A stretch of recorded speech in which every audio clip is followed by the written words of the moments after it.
One. Welcome to Media Rehab. It's our second episode, everybody. Nobody thought we would make it here. And we're going to break from what will be known as the status quo today, and we're just going to talk about sports. Just sports in general. Doesn't matter. Football, soccer, wrestling. It's a sport. Damn it, it's a sport. I'm your host, Cameron, and with me as usual is Matthew. Matt, Hello. You want to introduce us to who our guest is today? Yeah, as you know, I try to go through and find the best kind of guests for whatever we're talking about, so we don't pigeonhole ourselves into talking about the same things and redundancy. So I've got a friend of mine who I've had for a very long time, and we've pretty much been through the dredges of hell as far as work is concerned. Probably some of the shittiest jobs I've ever had were with you. And through all the time, we may remain friends, but you're like the best soccer guy that I know. You're really meticulous about the sports that you do watch. What you do know, you know really well. And you're one of the only other really passionate wrestling fans. Darren, your Delta Cowtie name is Darren. Welcome to the show, Darren. Thanks. What's up, rehabbers? So, I mean, if we're going to talk about wrestling, I think we should really do it up. Cameron, why don't we just go ahead and go into the segment? All right, so basically, the Royal Rumble has come and gone. A lot of people aren't happy about the situation and what was going on. The crowd in Pittsburgh absolutely killed the entire event. And it was wonderful. Thank you, Pittsburgh. Yes. Yeah, I mean, Pittsburgh crowds are great, just like Chicago crowds, New York crowds, especially New York crowds after WrestleMania. I can't believe that's what they envisioned was going to happen with Batista coming back. You know, they kind of telegraphed their play. They showed their hand. Yeah, but they as soon probably as they saw thought that he was going to get a hero's reception. But this is what's been going on for a long time, I think, with the WWE, is that it's been the Triple H show. And if you remember, when Triple H was at the helm, he might be one of your favorite wrestlers, but it was the worst television to possibly watch. I watched anything but that because I was so tired of the Triple H shit show. And now you've got this kind of thing where fans are becoming more educated. Everybody's starting to read dirt sheets. And when they see Batista coming back, oh, Batista's going to get the title. He's The Rock this year. You know, people are getting really fed up with that when we have really good wrestlers like Daniel Bryan and CM Punk and, you know, Dolph Ziggler who are getting nothing in return for their serious dividends they're paying in. I think they're the future of the WWE, and they need to start recognizing it now. So, what do you guys think should have happened with the Royal Rumble? I mean, obviously, Daniel Bryan and Bray Wyatt stole the show at the beginning of it. Oh, great match. And it kind of just went downhill from there. Somebody should have told them that they weren't the main event. Yeah, they should have definitely had Bryan in the Rumble at some point. I think if you would have put him in opposite of CM Punk 2, it would have worked. I know if he would have came in at 30, it would have worked. If he would have came in 31, it would have worked. As long as they put him in the match. And I don't think that they should have given it to Batista, and everybody knew it was coming. I mean, you knew it was going to be him before the match even started. And so they should have done something different, like had Brock Lesnar win it, or they should have had, like, Daniel Bryan win it. Or, hey, here's one out there. Yeah. Have Roman Reigns win it, you know? I mean, Roman Reigns did set the record that's been held by Kane for so many years. He eliminated 12 men this year. And sadly, when it came down to the final three with Sheamus and Roman Reigns and then Batista, I knew that if Reigns eliminated Sheamus, there was no way he was winning the match. And unfortunately, that's kind of how it played out. Well, you did call that. I mean, you did call that before the event even started. I remember you sent me a text that said that was going to happen. And you were pretty much right. That's the dirt sheets again. You know, sometimes they're right, sometimes they're wrong, but lately they've pretty much been right. I mean, I really think that if you were going to have Sheamus come back and they were going to do the one bit with Kevin Nash, I mean, nobody really gives a rat's ass about Kevin Nash. I mean, when was the last time anybody really gave a shit what he was doing? Not counting TNA? I mean, TNA doesn't even give a shit anymore. Yeah, but, you know, he was decent when he was the guru for, Sanjay Dutt. Yeah. And, when he was doing the X Division thing. Yeah, and then he helped turn Black Machismo. Yeah, I mean, that's the last kind of thing that I can attribute to him. He's a good wrestler in the sense that he can cut promos and things like that, but I'll always remember him as the guy who killed WCW. Yep. I mean, it's happening to TNA right now too, if you really look at it. It's what happens when the inmates run the asylum. And you can't let the wrestlers control the show because look at what's going on with the WWE, Triple H. Yep. He's in charge of creative, and it's a snooze fest. It's just the same thing rehashed over and over. And, you know, I know a lot of the guys that stayed there the whole year get mad when these guys come in just for this little WrestleMania run, and they get all, the big payoffs, and, they get the title shots and everything, and they're like, why am I busting my ass all year long? And then now this guy just shows up and takes it. Yeah, I mean, it's a good point. I think it's time for the WWE to really start to change it fundamentally what they're doing with the wrestling matches. And I think that if we could get some more of the guys who are really talented young guys to go over on the older guys, pass the torch, you could utilize those old school legends in these super grudge matches, like, it's for pride or it's for money or whatever, it's a Hollywood match or something. And then you get to have these title matches between, like, let's say, I think Roman Reigns versus Big E Langston would be awesome. He's not ready yet, and neither is Roman, really, but, I mean, they could give them for the Intercontinental title. Why isn't that match happening? I mean, I was always thinking that once Batista was announced to come back, that they were going to do something with Brock, because they were kind of teasing that before Brock left for first it was for football, and then later on to go into the UFC, but they were kind of teasing, like, that kind of an angle, and then he left, and then obviously Batista stayed around for a while, and then he left to go do his own thing in MMA and movies and everything. So, I mean, that seemed like a perfect thing to set those two guys up. Two guys that aren't on the show every week and not in ring shape like everybody else. So they kind of be on the same level field. So maybe the match would go a little smoother than watching Batista versus Del Rio, who's, been here for the last, 5-6 years. I mean, you could take a look at it this way, too. I really thought Batista was going to come back like the old Batista, like, guns blazing, hairdo, right? And, and he walked out initially pretty cool and then just kind of crapped the bed. I don't know if I would say pretty cool. It was almost like a Rock Part 2, That's exactly what it was. That's what it was supposed to be. Kind of, get up and everything. Attitude and, the whole Hollywood angle. On a lesser scale. It's, well, I mean, yeah, you don't get much bigger than millions versus millions of pennies. I mean, when you're looking at The Rock, it's two totally different personalities. He was always the animal anyway, so his mic skills weren't always amazing, but they were good enough to get by. And, he was such a big and imposing dude that he comes back and he's not that big. He's ripped, but he's not that big. No, not as big as before. And whoever told him the Kurt Angle look was in for him was sadly mistaken, man. Yeah, I would agree with that. And, the part I remember was when he had Ric Flair with him.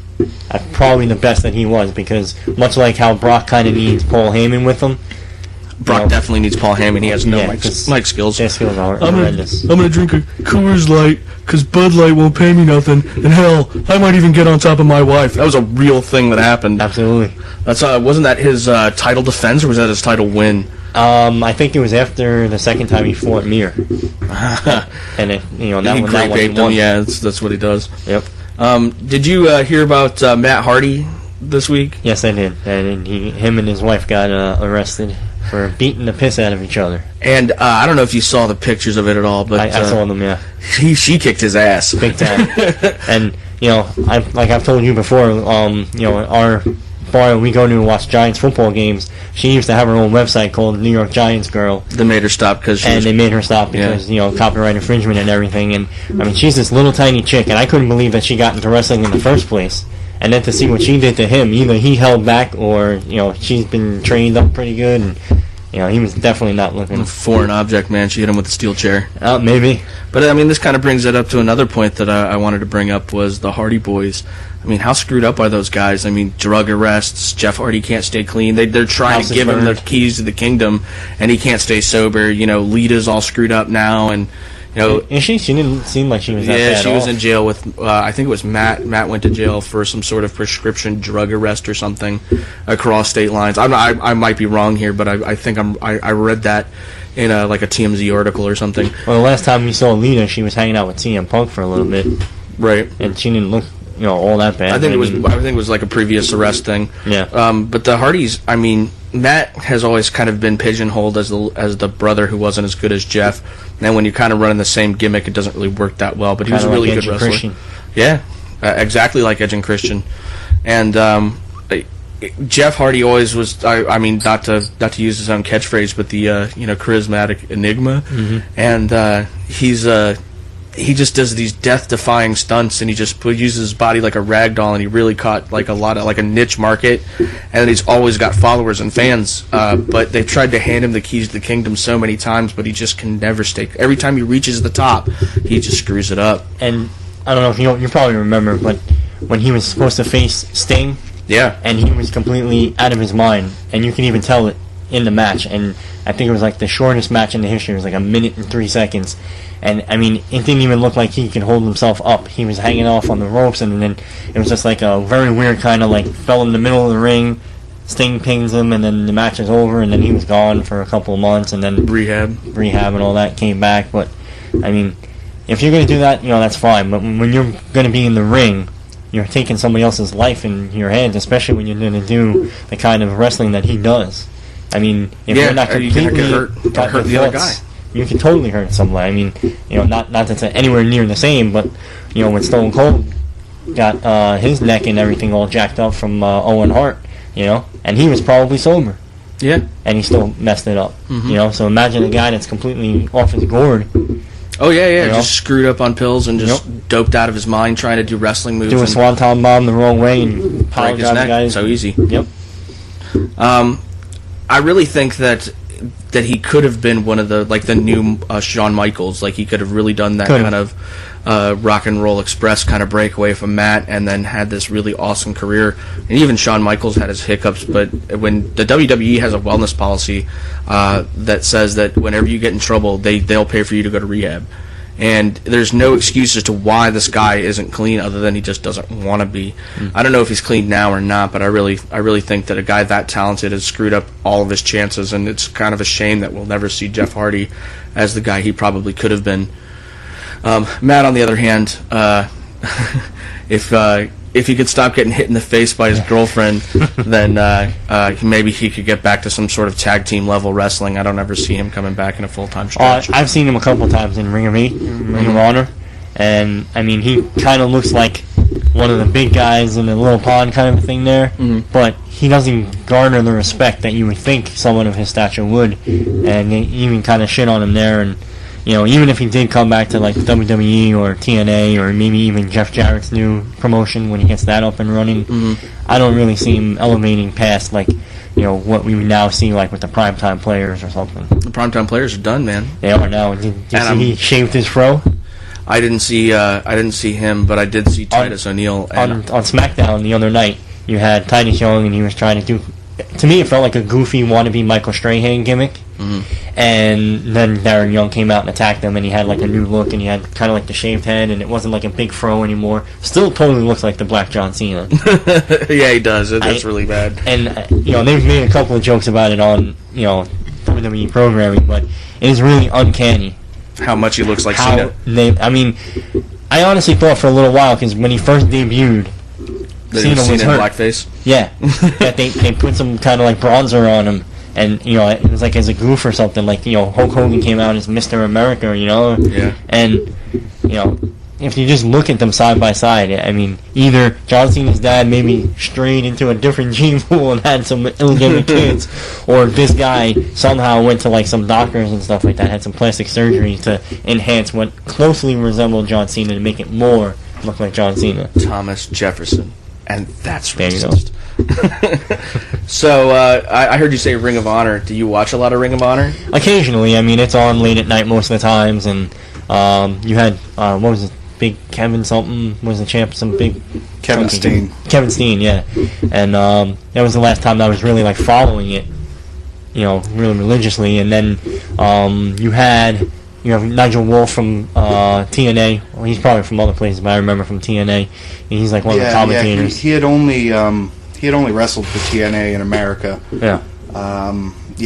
No, he had to retire because of hepatitis C. Oh, so they wouldn't let him wrestle. Yeah, I didn't know that. I just know that he had this gimmick going with the TNA, and he had, I don't know the chick's name, but like he had a good gimmick going. Yeah, he had Desmond Wolfe and SoCal Val were together. And then just like out of nowhere he was gone, and then I just happened to be passing by Ring of Honor on TV, and I saw him there as an announcer. He's the commissioner of Ring of Honor or something, like he's an on-screen personality, but he's not an active wrestler anymore. I brought it up because I saw with Cameron put it on, the return of AJ Styles to Ring of Honor. I haven't seen that yet. And AJ Styles coming back to Ring of Honor. It was a homecoming of sorts. We all know him as Mr. TNA. He's the top Face of guy that over industry. there. But yeah, Ring of Honor, something about it, just wrestling that intimate crowd. It just seemed right for him. Yep. This will be the last step before he just finally goes home to be a dad.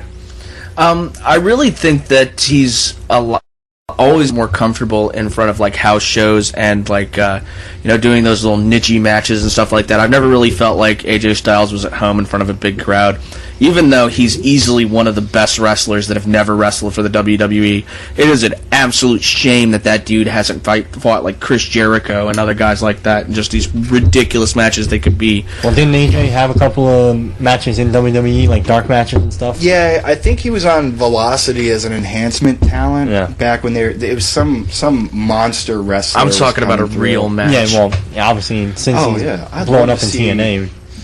Well, I mean, because I don't know. Well, my favorite memory of AJ Styles is that Ultimate X match he had where he does a suplex on a guy after he jumps off the top rope and he grabs the guy hanging off of the X and he does a German suplex on the guy. And it's like those were the moves that made that guy's career. And he's super athletic and super agile. But he came out to Demigods in the Ring of Honor entrance and he was feeling it. He had this great match with Roderick Strong. I would really like to see AJ either really bring some more more attention to Ring of Honor, or in the vice versa. I'd like to just see him have one season in the WWE and just wrestle Christian or wrestle whoever, because I would just like to see him wrestle some of the really good guys on WWE rosters. I would like to see AJ Styles versus Sami Zayn. That would be cool. Because they have chemistry together as El Generico. Yep. When he was in Ring of Honor, and getting on the subject of Sami Zayn, future of the WWE right there. Yeah, definitely the future of the WWE. Him and Cesaro. There's a lot of guys down in NXT right now that could be the future. NXT's currently, you're able to watch it on Hulu Plus, but it was on Bright House. I used to watch it. Well, yeah, but then they moved it to an online only thing. But now NXT is going to be available on the forthcoming WWE network. Oh, yeah. You're going to have monthly live specials for NXT, among other things. I mean, the pay-per-views alone are worth it, because if you be buying a pay-per-view every month, $50 a month. Well, 6 month subscription is $60, and now you get 6 pay-per-views. Exactly. So you know what? Even if you don't watch another lick of what they have, you got money in your pocket alone right from there. Yeah, I wouldn't be surprised if maybe UFC, maybe down the line, might do something similar. I actually have the counter to that right now. I was actually going to say something. Everybody kind of knows that UFC President Dana White and Vince McMahon do not really like each other. And Dana White actually came out and commented on the subject, and he said that when you value your product at $10 a month, there's really no room to grow from there. You've just basically limited yourself to that. So the UFC's definitely not filing suit. They're definitely not going to do. They already have the UFC Live online, where you can go and look at the old fights online, stream them, just watch them on your TV. Most people do that nowadays. But they feel that for the exact same reason of the pay-per-views being $10 as well as all the other programming, you're really undervaluing what is your mainstay flagship, and that you're really limiting yourself on the amount of money that you can earn doing that, and they're definitely not going to do it. And I agree with him. I think he's right. See, I kind of think that was something out of spite because Dana White didn't think of it first. He actually prefaced the comment with extremely respectful comments for Vince McMahon, which is not usual from him. No. I mean, I think in a sense he kind of looks up to Vince McMahon because Vince McMahon is the king of all promoters. He said that. Really look at it, yeah. And it's the network is a great idea. It's not going to show a bunch of money domestically. It's the worldwide that is going to make the WWE very, very profitable. Well, you're still going to get the people that live maybe like in the middle of the country that don't have as much, bandwidth and stuff to maybe stream all that stuff, and they're still going to buy the pay-per-views. So you're actually probably going to gain a lot of people like myself. I wouldn't buy every pay-per-view. It's just insane, to pay that money. But instead of getting $48 million on a WrestleMania pay-per-view, you're getting $2 million a month, $3 million a month as it exponentially grows, but you're never going to cash in on that big payday again. Well, the WWE has said in numerous times, conference calls and all this, all they want to do within the next year is break even. Because they still have to figure out distribution rights overseas. You know, And then sell all my stock in the WWE, man. Yeah. Well, And they still have all their contracts, too, with all the pay-per-view providers. I mean, the thing that's going to really hurt them is what does it do for the pay-per-view pay for the superstars? They still have yet to tell them, according to interviews on the dirt sheets. If I know exactly. the McMahons, it's a gyp them. Yeah. Yeah. Well, then, but that's a total Ted Turner move. That's Where are a you going to WCW go? move. There's nowhere to go. There isn't. That's the case. And we were talking about this earlier, too, is, hopefully Jeff Jarrett and his new promotion can do what he tried to do with TNA that just didn't quite make it there. The inmates can't run the asylum. No. Well, and having the backing of Toby Keith is definitely going to help because guess what?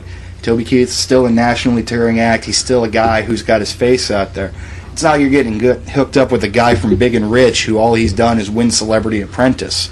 But don't you feel like it's going to get kind of CMT pigeonholed with that sort of Jeff Jarrett and Toby Keith? Hey, you know what? CMT's going to pay some really good money for it, and that's Viacom money. That's Viacom who also owns Spike TV, so they're going to have a stranglehold on 2 of the top 3 promotions in the United States. Well, I don't know if that's a top promotion. But I mean, you're going to look at it. You're going to see a mass exodus of people from TNA. Yeah. Kurt Angle's basically going to sit on the shelf until his contract expires so in he can October. go back home. Yeah, he's going to go back to the WWE. But Oh, yeah. what if? What a major coup that would be if Jeff Jarrett could use, hey man, I'm sorry for stealing your wife. Yeah, that's going to happen. But we ever. want you to be the face of this company. That's an instant storyline to start off the whole promotion with. Well, Exactly. And you have CM Punk's contract ending in July, and supposedly this here's is the starting in thing. September. But here's the thing: CM Punk didn't finish 6 months of his contract. He just left. He can't let the clock run out in his contract. He's got to work for that. It's ironclad. So as long as the WWE owns the rights to CM Punk's contract, and he can't do it. he can't go anywhere. Yeah. It's the same situation Like when Lesnar. Brock Lesnar was going to go into the UFC. He had to fight the McMahons in court to get released from his WWE contract so that he can go ahead and Right to sign earn with money. the UFC. So Well, maybe CM Punk can do the same thing. It's just he has the right to make money, and so that's the only way to get out of the contract. You might as well just pull the trigger. If he does it, then you know it's for real and it's not a work. Until he does it, it's a work. Yeah. See, I think CM Punk is just a part of me wants to believe that he is done. Yeah. A part, he deserves it. he's not a young guy, but he's in great shape, and he said it in interviews before. He didn't want to end up like Hogan. Yeah. He wants to get out of it while he can still walk. And I don't blame the guy. You know what? No, it's just like If- running backs in football. I don't want to be doing my job 40 years from now. Well, look at the I want a difference in desk the job. show he puts on as opposed to the show that other guys puts on. When he puts on a show, he's doing a flying elbow drop from the outside of the ring to the table, or there's always something ridiculous with that guy. And with these really talented, high-risk superstars who are finding new ways to kind of be hardcore in the non-attitude era, their career spans will be significantly shortened. And I think that looking at this trend and looking at seeing the old guard hanging on with their death clutch to the industry, I think you're really starting to see that if they don't capitalize on the talent that they have now, there's not going to be a future. I think the WWE Network is an albatross, and that it's going to start driving it down, and it's just not going to have the same kind of prominence that it has had.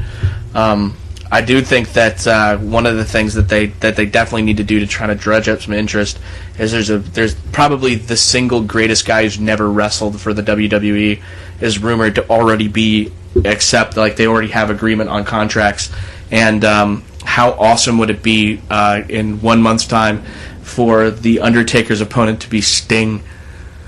I don't think he's going to be the Undertaker's opponent. The more I think about it, he would be the perfect kind of surprise, like when Lesnar came back 2 years ago at the Raw just after WrestleMania. Yep. Undertaker comes out after facing whoever he's going to face. I think they already basically have it set in stone. He's going to wrestle Brock Lesnar, and I think that you might have some kind of an Undertaker retirement ceremony or something, and then the lights are going to go black. Yep. You're going to hear the guitar. And then you're going to see just Sting standing up at the ramp, not saying anything, trench coat and baseball bat, old school crow gimmick Sting, the man called Sting in the WWE. And I think they're going to try to keep it as much of a secret as possible, but in this age, it's kind of impossible to do that. Inevitable great matchup, Sting versus Bray Wyatt. Oh yeah, Yeah, absolutely. How awesome is Bray Wyatt, by the way, in the Wyatt family gimmick? One of the most exciting things that got me watching wrestling every week is Bray Wyatt. We saw him coming from the Shield or from NXT. Watching NXT, yeah. Yeah, I mean, we've been watching NXT for about a year now, and there's some really good talent down there, and there's talent that has worked other places, and there's talent that they've grown themselves. That Bray Wyatt is my favorite commodity to come out of that. Oh, Bray Wyatt easily. I mean, to think about this, the kid's the son of a legend. Erwin R. Shyster. Yeah. And, I mean, he's a legend. I mean, Money Inc. Yeah. It was one of the best tag teams ever. Oh, yeah, absolutely. And to see just how his brother is floundering down there, and to see him get stuck as Husky Harris on NXT, and he comes up to the roster as a part of the new Nexus with Michael McGillicuddy, and then to see him just go away for a little bit, grow out a scraggly beard and long hair, and he's writing his own promos. As 26, 27, however old he is, he has full creative control over this character, and he's the one who came up with the spider walking. He's the one who came up with which is awesome. Follow the Buzzards, and it's amazing to see. And I like the direction that he's heading. He's going to be the face. You're going to see pay-per-views headlined in the future between Bray Wyatt and Roman Reigns. He's like Biggie Langston or Sami Zayn whenever they decide to call him up. He's like their Mankind, Kane, Undertaker of the future. Yeah. I really like that kind of gimmick that he's come up with, and if they would give the opportunity for more people to have more creative control over the direction of their characters, you wouldn't get these ridiculous... Like, does anybody remember Tajiri? Yes, unfortunately. With the green mist attack, that was his and some of the other stuff. But do you remember the ridiculous crap that they had him do? Yep. Do you remember him from ECW? No, I wasn't watching. I only watched later towards the end of ECW's run, and then they got merged into WWE. I loved ECW when it was on, and I know it's like archaic barbarian wrestling, but when it was on, it was the coolest thing going on, and it's sort of a lot of the reason why I'll never turn my back on Paul Heyman, because I think he just comes up with good material. He's just a crap businessman, and you're looking at these matches that Tajiri used to have in ECW were awesome, but you never saw him have one good match in WWE because his character wouldn't allow it. No, they treated him just like a joke, like a Santino Marella. Why is your gimmick to have crappy matches? Why is that a thing? You know what I mean? Like, why don't we just have good wrestling all the time, and you'd get a lot more dedicated fanship and a lot more appreciative fans. We're not retarded. The Big Show made a career out of having crappy matches. Nobody's his size. How do you wrestle a guy that's smaller than you? No, it's impossible. But see, you had WWE turn from a wrestling company to entertainment. That's why it's wrestling entertainment now. And they don't really care about the wrestling, because if they did, then you would have Daniel Bryan and CM Punk and Cesaro and all these guys that put on great technical matches have more prominence. But it's majority rules, and the majority of their fanship right now wants those kind of matches. A guy like Antonio Cesaro is a diamond in the rough. That guy is probably the best wrestler I've seen in a long time. There is no reason why that guy shouldn't be the new Iron Sheik. I don't see any reason why that guy shouldn't be mainlining WWE. And he had this match with Sami Zayn in NXT. It was the best 2 out of 3 falls match. It was one of the best matches I've ever seen. They called it the match of the year, and they chanted it at them every time they're in the ring together. And they have this great chemistry and stuff, but he has that chemistry with a lot of people. Yeah. And I read somewhere that he's starting to get a lot of favor with John Cena, and so we might start seeing this guy get propelled into the upper echelon, and I'm excited to see that. I think, a side of that is that he's in the Elimination Chamber. I mean, we all knew... Wasn't he in the Elimination Chamber last time, too? No, this is the first time he's in it. He wasn't in one of them? No. Was that Jack Swagger I'm thinking of? Yeah. It was Swagger. Swagger actually won the Elimination Chamber last year. Mm-hmm. And then he popped the Dewey. He popped the Dewey and the drug possession, and that's why Del Rio beat him at WrestleMania, if I'm not mistaken. But going back to the whole match styles, we were talking about it, your gimmicks to wrestle crap. A report came out from the Wrestling Observer the other day, and I'm just pulling it up right now. The basic match style that is being taught to developmental talent coming up is for the baby faces to build towards one comeback spot, set up around their trademark moves, and ultimately finishing with a specific move that they can always use to win. They're not letting these guys go out there and flip around, fly around, and all this. They want formulaic, and it's really a bother, which is why a guy like Daniel Bryan coming out on the hot tags during tag team matches it's just a breath of fresh air. He's the best in the business on the hot tag. Oh, yeah, it's the best hot tag in the business. As soon as you slap him in, you know there's about to be a tiny bearded maniac coming at you, trying to eat your face or whatever it is that he's doing, because he's just moving 1,000 miles an hour. And it's so cool to see a guy who's that into his job and that good at it, and for them to not be making him the face of their industry. I know it's about looks with them. And it's not just a storyline. That he's not a guy that you can slap on a billboard and just attract anybody. He's a really niche guy, but with the amount of support that his fan base has, you have to deliver the product that the fans demand. Otherwise, we'll stop watching. Yep.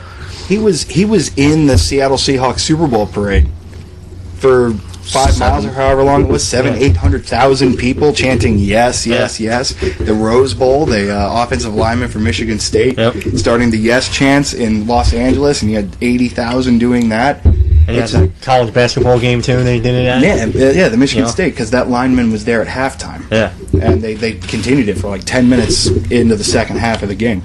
But I had to step away while you guys were talking about the Royal Rumble. So I've been thinking about this recently, and I just want to let you guys know exactly what I thought should have happened at the Royal Rumble. Okay, Rey Mysterio comes out at number 30. Everything's fine and dandy. Except he gets hit by a plane. Oh, yeah, he gets hit by a plane. Which, you know what, I think he tore his ACL on the way down. But can you picture when it got down to the final 3, and it was Sheamus, Roman Reigns, and Batista. All of a sudden, here comes Flight of the Valkyries, and Daniel Bryan comes out, cleans house, eliminates everybody. It would have made the pay-per-view. Yeah. You could have set up, some triple threat match if it was just Reigns and Batista in. Yeah. Or and you could have done Batista Brock Lesnar at WrestleMania and solved that problem. And you could have a number 1 contenders match at Elimination Chamber to figure out who's going to win the Royal Rumble. And then Daniel Bryan could just use it as, well, the machine's holding me down. They don't want me to compete, so I just decided to take it upon myself. The yes movement is in full effect. And then you just got the crowd just going absolutely bananas. And then make it feel like it's the fans who are compelling the results. Yep. It would be a smart business tactic to really draw some people who are really waning in. Their pay-per-view numbers are dropping. Their ratings are dropping on. And this is the litmus test to know how well the wrestling is doing is when you look at the Raw numbers. And they lost a large percentage of viewers on that Raw after the Royal Rumble. Yep. People are not stupid, and we don't want to be corn-fed the same bullcrap anymore. It's time for the WWE to change their speed and get up with a new gimmick and catch up to the new crowd.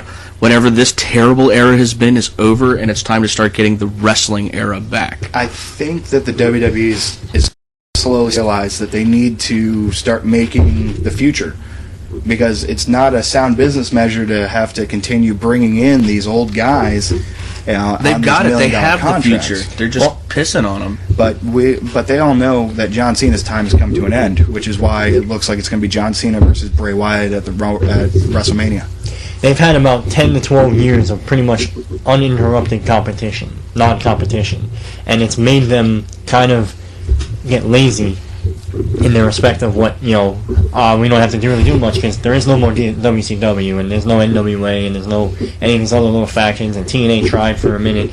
So they just kind of got lazy. You had all these guys just doing what they were doing. If you don't like it, you can go to TNA. Yeah, because it was always working. Yeah, it's a shame that we don't. Now all those guys are getting older or moving on, like The Rock did, and Brock Lesnar and everything. So now they're kind of forced into doing some new stuff, but they kind of don't want to. Well, they spend so much time propping up John Cena as the face of the company and propping up Randy Orton. I mean, look at the guys who have held the championships recently: Cena, Orton, Del Rio, Sheamus. Snooze. Yeah, and they're all Ziggler and Bryan for 3 minutes combined, and they're the most exciting guys on the roster. And yeah, it's just it just boggles my mind how they can be so lazy and how they can forget that. Oh, hey, by the time John Cena's gone, we're still going to be around. Yep. And why not start now? You've got quality coming up. You've got Bray Wyatt. Yeah. Cody Rhodes. Cody Rhodes. It's like the Packers. They drafted Aaron Rodgers when they still had Brett Favre. Yeah. And Favre played for 3 more years after that while Aaron sat. But learned. But he got to learn. He got to sit back, and he wasn't rushed right into it. And you could say, well, Favre maybe held him back by a year or two by not retiring when he kept saying he wouldn't. He came back and everything. But you had the guy in place. You still made the move to put him in place, though. I think Rodgers needed that time to sit. Well, pull the trigger to get the guys on the show. If you're going to have the Aaron Rodgers effect in, then you need to figure out what the good time is to put those guys in. Daniel Bryan is Aaron Rodgers. Yeah. It's time for him to be the number one guy, and it's time to let these other washed-up has-beens kind of go back into the back bin and do these big grudge matches, which can still sell pay-per-views. If you've got Randy Orton versus John Cena, it doesn't have to be for the title. No. And I think more people would appreciate that match a little more, if it's just a grudge match. You remember grudge matches? Oh, yeah. Oh, you slept with my girlfriend, now it's time for a steel cage match. Or, Randy Orton assaulting Stephanie McMahon, and then Triple H interrupts an interview at Orton's home and destroys it with a sledgehammer. Yep. I love Triple H for that. Mm-hmm. I love having those backstage things. When Pillman had the gun. Oh, yeah, it was cool. Greatest promo of all Pillman's time, got a man. gun. And The network had no idea he had the gun either. Oh, yeah, no, they were absolutely livid. I think it was on USA at the time, too. It was on USA at the time. But I'm going to break us off from WWE for a minute, and we got to move on to the next segment. No! And we're going to do jerk-offs on the news. We talk about some news, some pop culture, some things that have been riveting the headlines, pretty much just topics from the Daily Show. So the first one we've got is Dumb and Dumber 2. You've known it's been coming out for a while. Do you give a shit anymore? Do you care? No. What about you, Cam? For the nostalgia factor, with it being 20 years, I kind of want to see it, but I think everybody's over the Farrelly brothers. Stuck on You sucked. There's something about Mary is a classic. But that was a long time ago. That was Yes. a long time ago. They haven't been relevant in a long time. They've No. probably done other stuff since then, but I just haven't cared to watch it.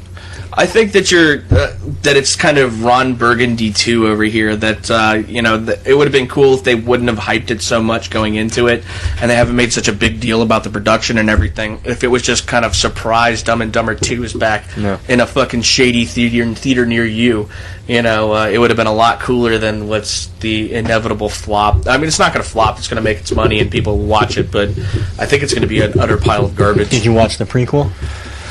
No, I kind of never seen abstained it. myself from that. I don't want to suffer through that torture. I heard it wasn't even worth it. It was bad. It was bad. You And- watched it? Yeah, I did. Did you escape with your immortal soul? Barely. I mean, I kind of stopped watching it about halfway through. But you had that guy who's now in NCIS LA. He played Lloyd. Yeah. No, Harry.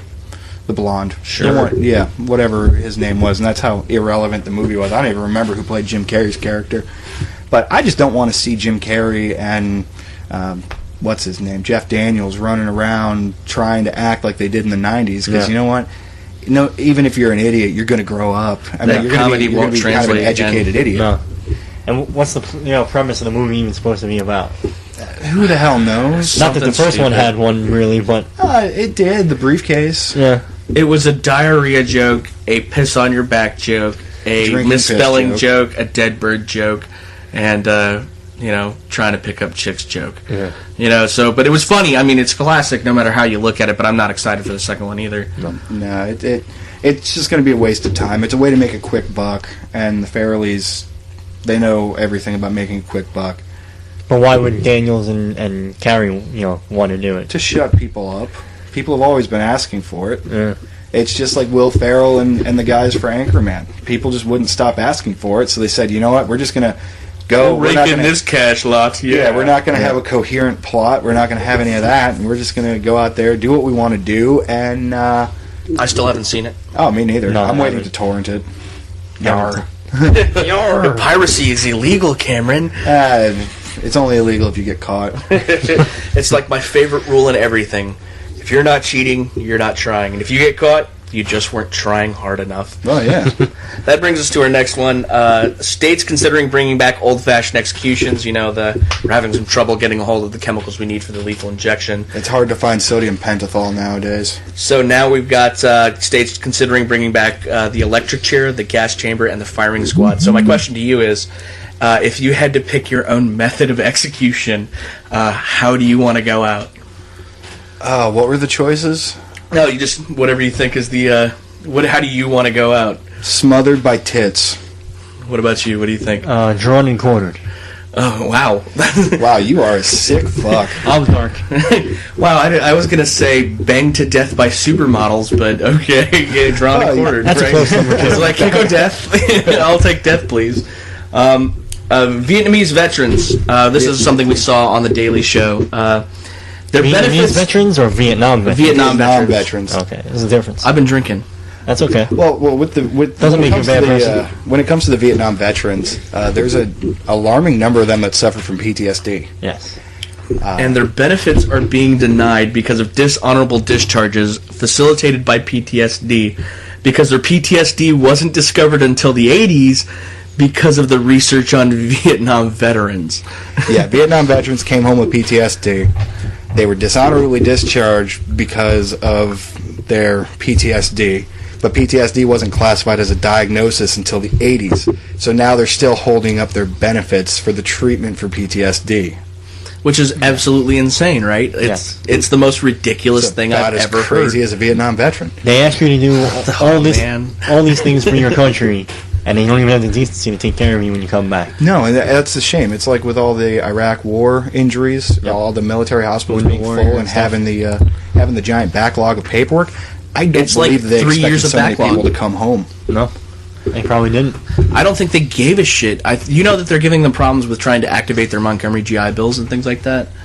Yeah. And I really think that, as a stance from the whole show, we really try to say that we support our veterans and our troops and everything like that. And if you're going to go ahead and give your service to the country, then you deserve to have the services that were promised to you when you made that commitment.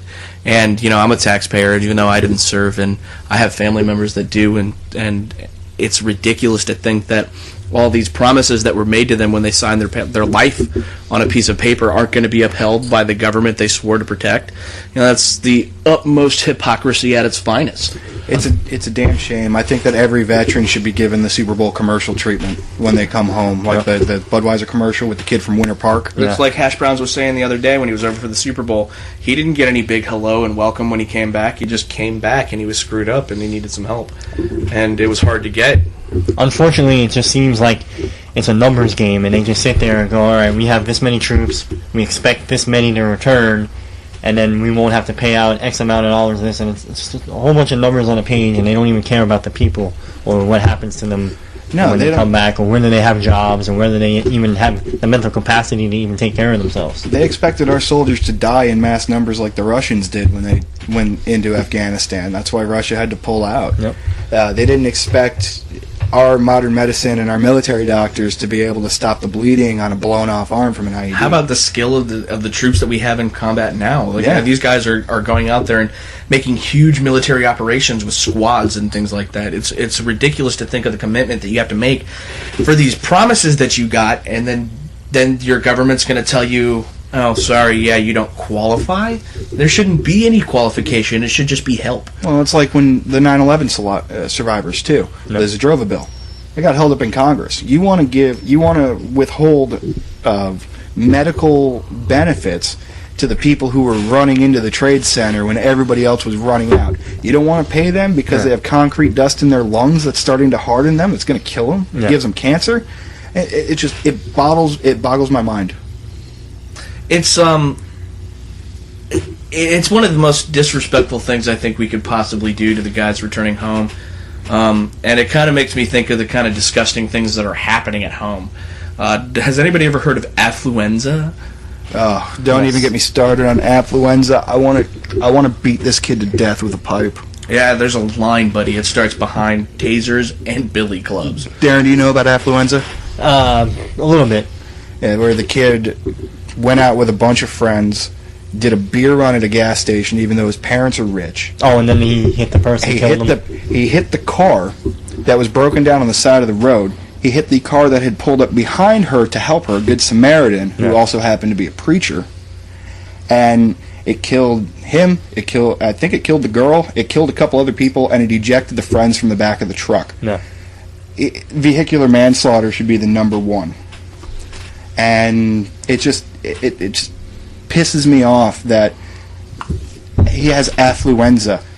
He grew up with a rich lifestyle, and he doesn't know he doesn't know how to take responsibility for his actions. But I don't see why that should even be a viable. Because Daddy bought me a Ferrari. Well, and here's the other thing: in Texas, circuit court judges are an elected official. Mm-hmm. You can look at the donors to the judge's last campaign. One of them was the dad. Wasn't he a primary financial contributor? I do think that he was. I think he gave something like 45% of his campaign. Which is kind of shisty, Yes. you know. Conflict of interest. But- Definite conflict of interest. But the thing that makes it all feel a little bit better is the truck that the kid was driving was registered to the business. Yeah. I Civil forgot about this. lawsuits Yep. brought upon the business from the families of the ones that had perished in that accident. Bankrupt! Yeah, so Daddy ain't gonna have his money anymore, but it still doesn't take away from the fact this kid killed people. He had a very high blood alcohol content, Xanax, I believe. I mean, prescription painkillers of some kind. And because you can't party unless you're popping Xanny bars, man. Hey, have you ever done that? Oh, no. Not recently. And on that note, it's halftime. We're going to go ahead and take just a short break. We'll be right back. And we're back. Sorry we had to take just a little bit of a break. But Daddy needs his fix. Daddy does need his fix. Now let's go ahead and let's change what we were talking about. I know it was wrestling. We said this was the sports edition. But sometimes there's just some stuff that falls through the cracks, and you got to really talk about it while it's still relevant. Mix it up. So this is a segment. It's all about entertainment. We call it the Gang Beebs. Yeah, the Gang Beebs is anything in pop culture. It's anything that you want to talk about that's kind of that guilty pleasure. I know as a kid, my mom used to keep those gossip mags in the bathroom. So while you're taking a deuce, you just pick up a gossip mag and you're like, oh, I can't believe Ryan Gosling's banging that ugly bitch. Or something like that. Oh my God, Beyonce looks terrible without makeup. Yeah, there was a while she didn't shave her underarms and things like that. It was gross. But I knew that because it was Stars magazine. She's sitting there giving Buckwheat a headlock. So I have a guilty Still pleasure. bangable. Yeah, exactly. I have a guilty pleasure in pop culture and the goings on. And our first topic is Justin Bieber. We know he's been arrested for the quote DUI, and then he also got turned himself in or got arrested for assaulting his limo driver.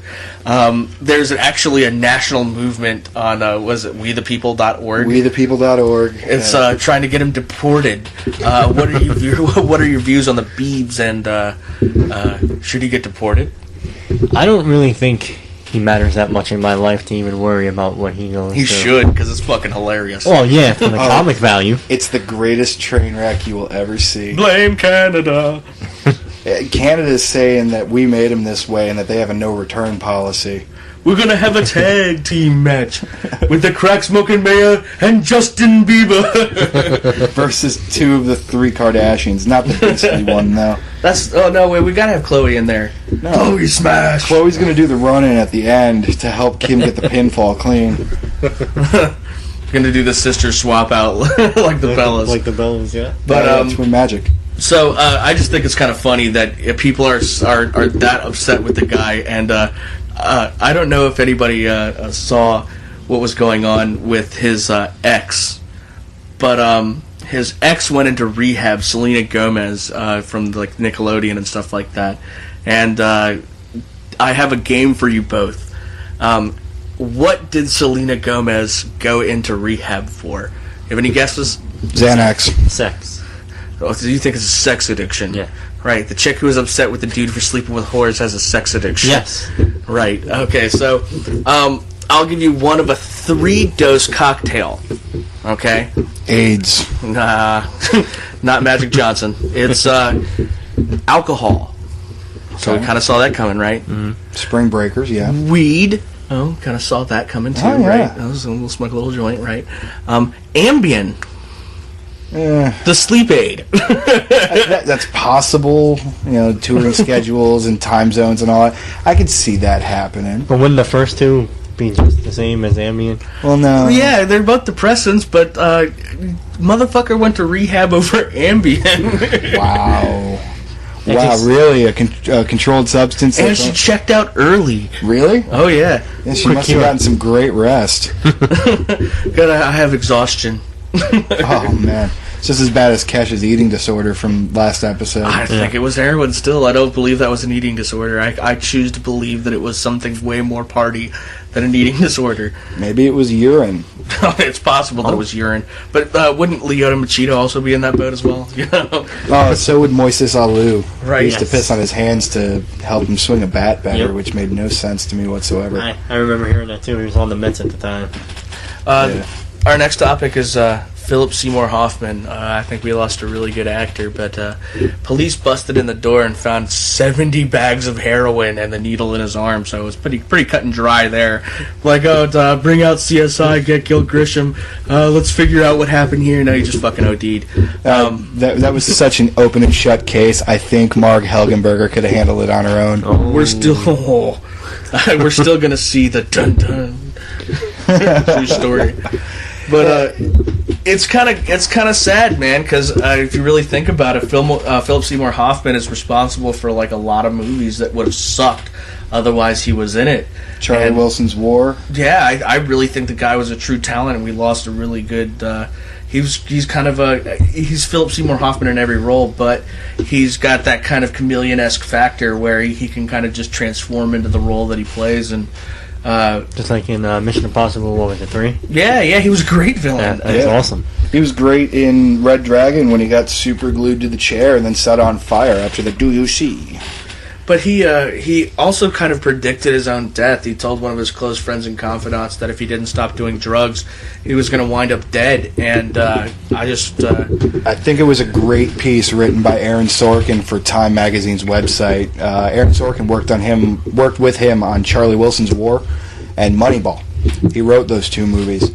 And they used to go out, because Sorkin was a drug addict. I think cocaine was his drug of choice.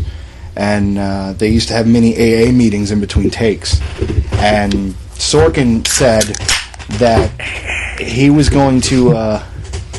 he was scared of needles, which is why he never tried heroin. And Philip Seymour Hoffman... He started snorting, and then he progressed into the intravenous use, yeah. And then Philip Seymour Hoffman told him not to lose his squeamishness about it. Yeah. And if he was to ever die from it, that he hopes that 10 people stop using because of it. Yeah.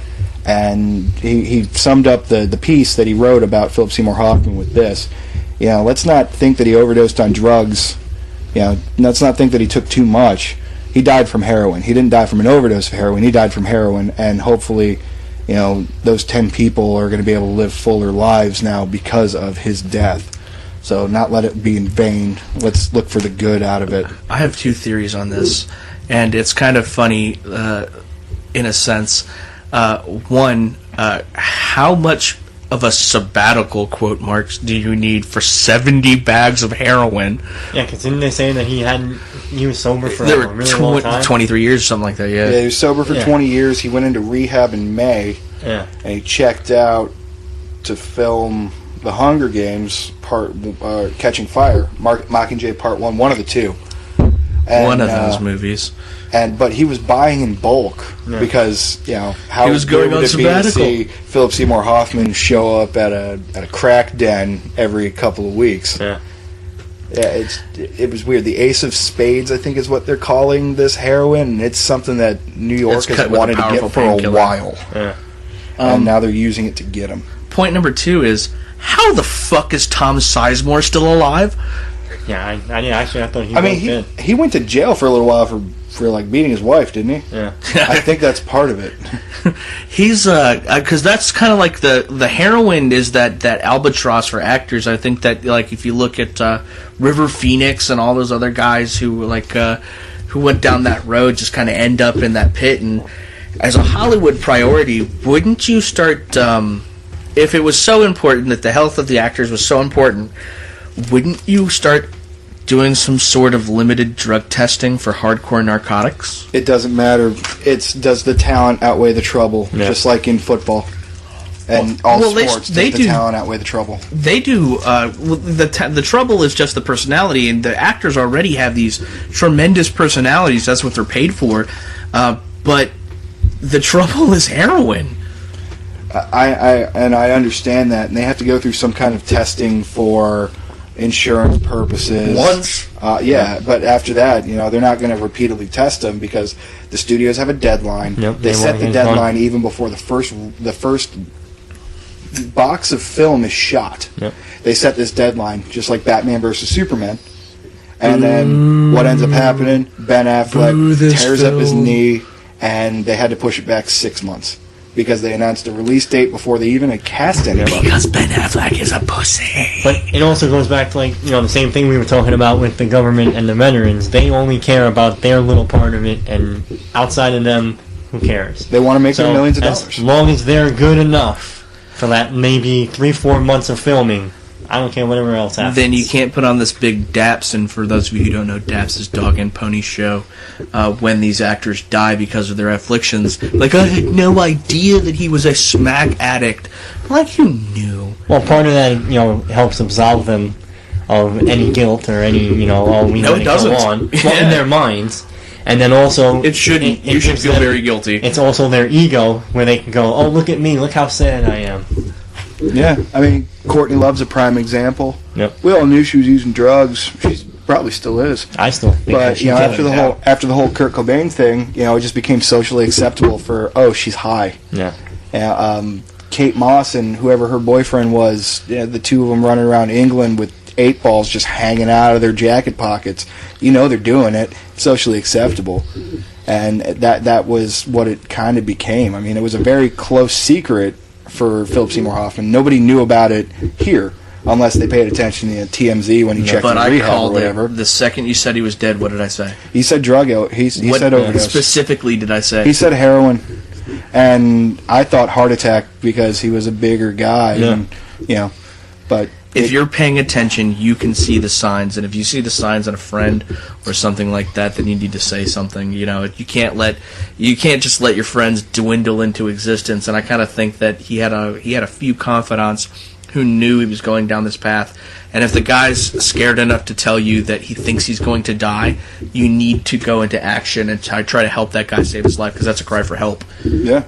And I think his friend kind of let him down. And I think this is getting entirely too dark, and I think that wieners. Let's change the subject. What do you got for us, Matt? Well, let's change it to something a little more comical. Did anybody see the episode of Jeopardy where the guy figured out how to do the daily double and totally jackfuck his opponents? Oh, yeah, he's a 4-time defending champion right now. And he goes for 5 after they do the decades thing, I think, which is at the end of the month. He's going for 5 in a spot in the Tournament of Champions for running a week. The guy figured out a strategy to try to keep his opponents off check and try to pigeonhole all the daily doubles. He bounces around at the bottom of the board, the high dollars, because if you watch Jeopardy, usually the pattern is somebody starts at 200 and then they just kind of work their way down so that you can mentally process everything that's going on. Yeah. So, if it's we want cars for 200, it starts at Ford and then it goes to Maybach.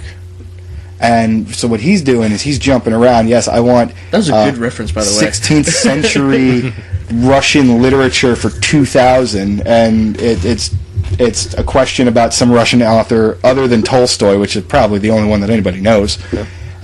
But he just seems to know it, and then he tries to track down the daily doubles. Wait, time out on this real quick. We've been watching a lot of Jeopardy lately, and even though I've been kind of preoccupied, I've been playing a lot of FIFA 14, and we've been watching Jeopardy together, and for some inexplicable reason, you were really good at Jeopardy, man. It's just stuff I've learned over time, and I'll just sit there just answering questions. I mean, I get them wrong half the time. He's fucking being modest. It went from Bible verses to 18th century literature to what's in this lady's sock drawer, and he's like purple dildo. He's like purple dildo. Oh, daily double. I'm not a church going guy at all, but it was like the books of the Bible, and they're like, well, this one had blah blah blah, and I'm like, that's the book of Jonah. I was subjected to a lot of Bible, and I didn't get half the shit you got. That's First Corinthians. That's that's the book of Revelations, and Matt's looking over at me half the time, and he's like, How the fuck did you know that? You didn't know that. This is a recording. You recorded this shit, right? I watched it half an hour before you came home.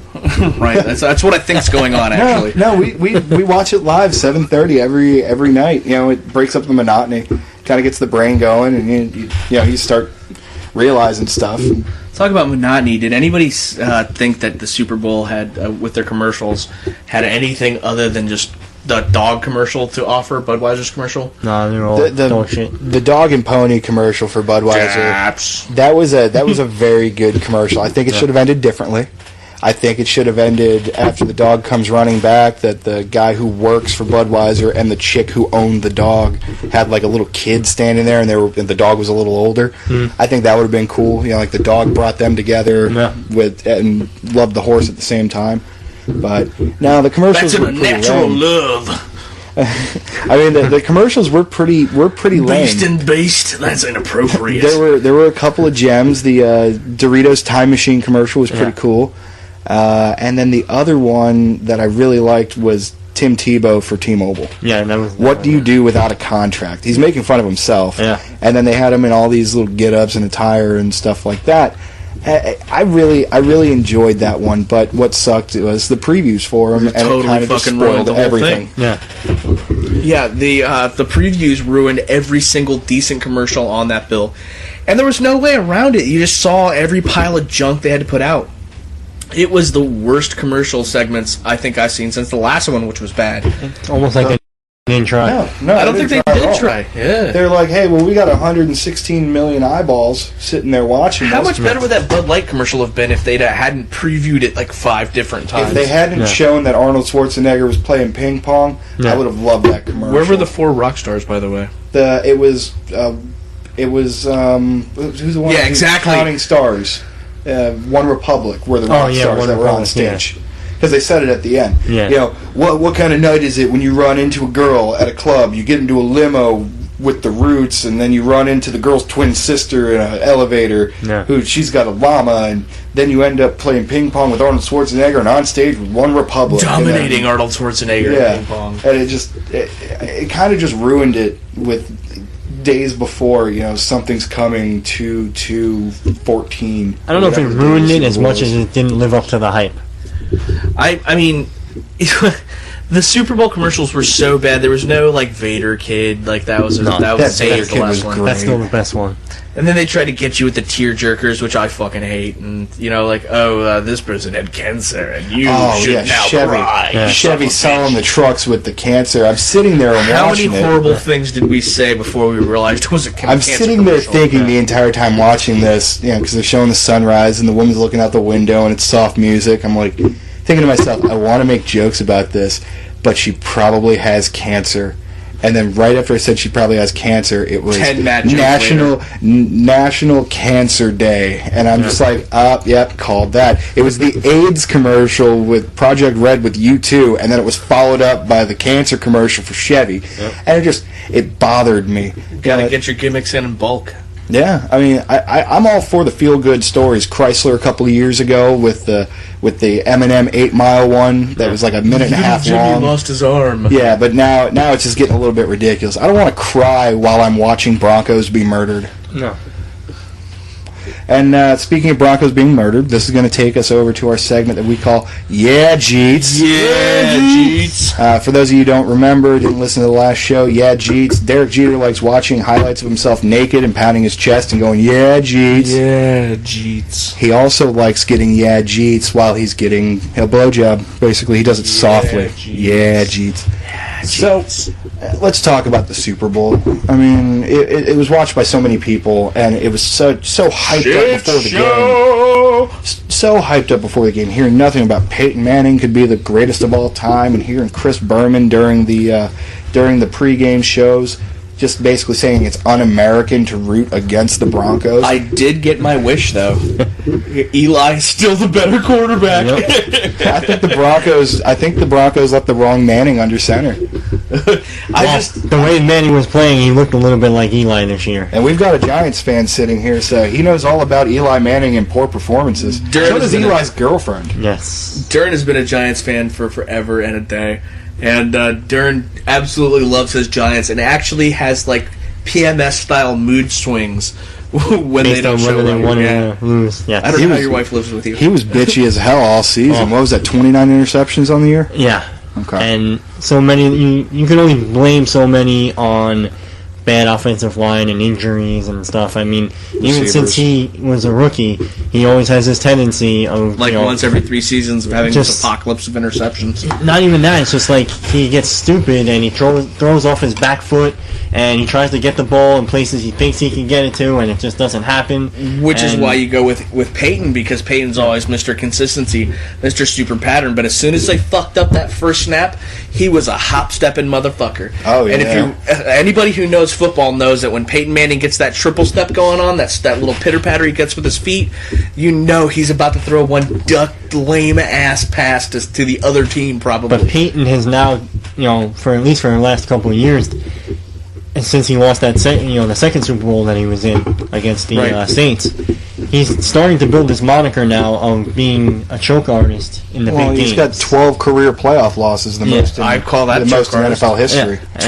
12 playoff losses means 12 seasons fucking it up. And 8 of those losses were one and dones. Yeah. I just, And as much as you want to rag on Eli, Pardon-moi. they were arguing whether or not he's elite.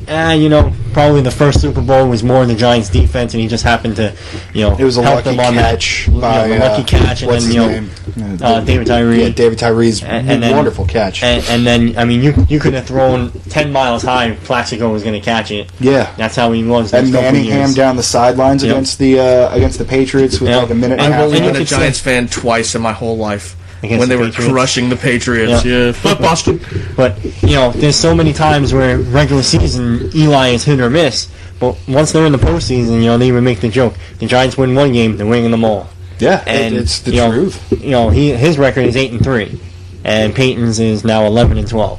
So yeah, he got there so many times, but a lot of times, one and done.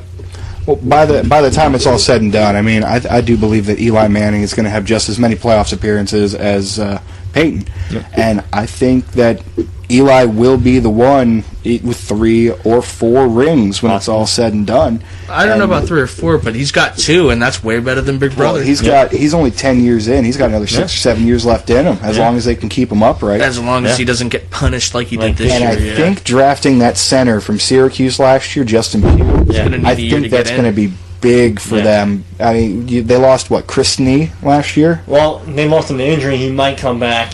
Deal. He's been, the joke is that he's called the Matador.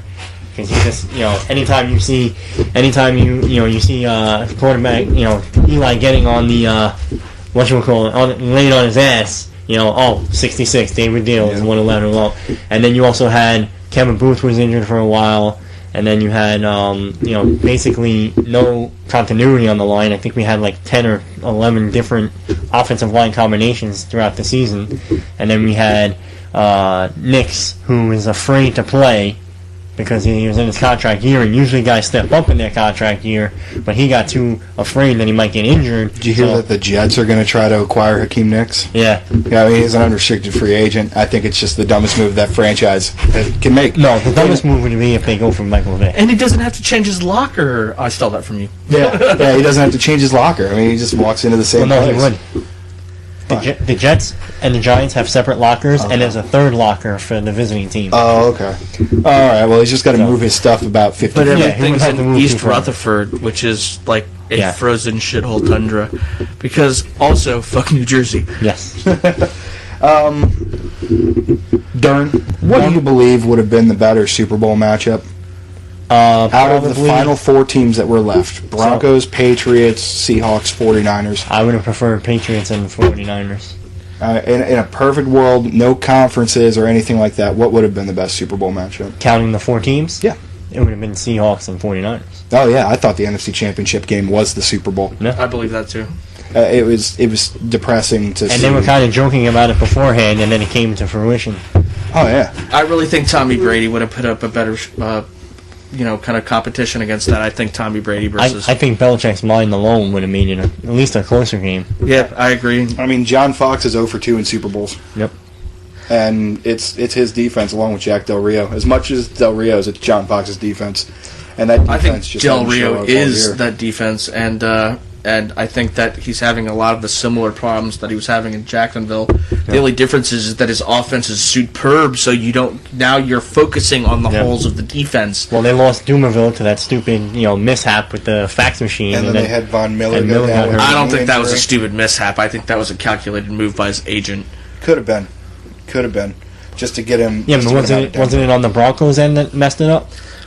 Well, the Broncos wanted him to take a pay cut. Yeah. And so they had faxed over the contract for the pay cut. Yeah. And I do believe that Elvis Dumerville's agent saw that he was going to lose money on his 3% commission if he had taken a smaller cut. Yeah. And your job is to get your player the right kind of contract. Yeah. Yep. Which is why almost immediately Dumerville signed with the Baltimore Ravens. Yeah. Too little, too late. Yeah. He went over there, and you expect to see T-Sizzle and Dumerville just kind of run ragged all over everybody else, but they couldn't stop a wet paper bag this year. I'm going to blow out our format and bring in another subject. We got free agency coming up, and some super big names involved with it. I don't know, you've been spending a lot of time hunting these lists and looking for possible opportunities. We live in Tampa. We like the Buccaneers. I'm supposed to be a Steelers fan, and I do love the Steelers, but the Bucs are earning a very warm spot in my heart. Just because it's the underdog. But we got Lovie Smith, we got Jeff Tedford, we got a lot of really good coaching coming in. Don't forget about Leslie Frazier, the former Vikings defensive head coach, as our defensive coordinator now. Yep. And my question is, who's our target, man? Like, who should we grab? I know who I want. I've got two names, Kraken, possibly three. Hogwarts. Nah, I got two names, possibly three. You really just look at the history that they have with these guys. Number one, I'd say Jared Allen is the primary target. He's a free agent. He's 32, 33 years old. Might be even younger than that. You bring him in on a 2-year deal. You pay him $5-6 million a year.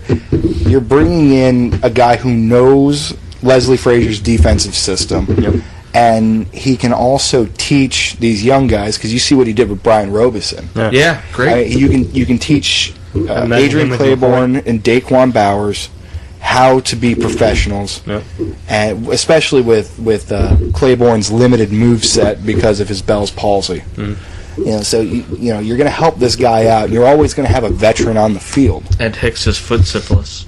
Carl Nix, that's a whole. That I don't even know how to take care of that. Name number two that I've got, and it's because he's a player near and dear to Lovie Smith's heart. Charles Tillman. Yeah. Charles Tillman isn't getting any younger. He's he doesn't want to be in Chicago. Well, he wants to be in Chicago, but they did all of their contract extensions at the end of the year, where you saw Cutler get the money, and you saw the other corner, whatever his name was. How do you not include Charles Tillman in that? Tim Jennings? Yeah, Tim Jennings got like a 6-year extension. How do you take Tim Jennings over Tillman? Youth. Yeah. But I think But you can't throw away the old guard, too. One. Yeah. I would love to see him and make that kind of defensive backfield really imposing. I mean, you're going to sit here and you're going to tell me that you're going to put the second-round pick from last year, Jonathan Banks, in the slot? But I want to say his name, man. There's one team who can't afford a certain defensive player who I happen to love, is the Kraken from Hogwarts. Greg Hardy.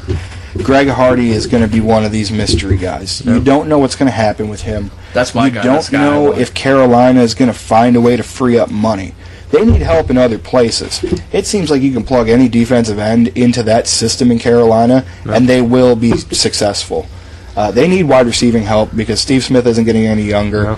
Ted Ginn Jr., I believe, was one of their wide receivers. Give him Taekwon Underwood. Taekwon Underwood's going to go see if he has any NCAA eligibility and try to play for Rutgers again. Or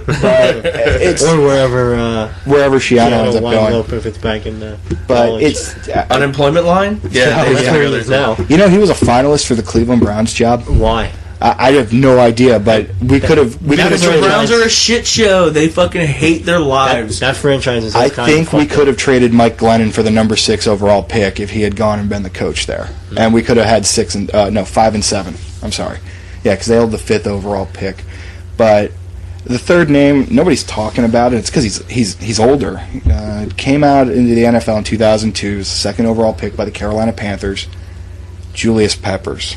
Julius Peppers is going to be one of these interesting names this offseason, as well as Greg Hardy, because Hardy's going to get big money. He's 25. He's getting ready to enter into the prime. You're buying him for the prime of his career. He's fucked me enough off fantasy drafts to make me never want to hear that name again. Julius Peppers is... I hate you. I think he carries a cap number of something like $23 million. So it's a foregone conclusion that the Bears are going to cut him, and they're going to go younger at the defensive end position. I mean, you have Shea McClellan of the McClellan coming up, but Julius Peppers might be another one of those mainstay guys who comes in to teach a younger guy, because we have a guy here with his skill set, and it's Daquan Bowers, long, lanky, low-leverage defensive end. And to have Daquan Bowers learning from Julius Peppers, even if it's just for a year, you bring him in for 1 year, $4 million, most of it guaranteed.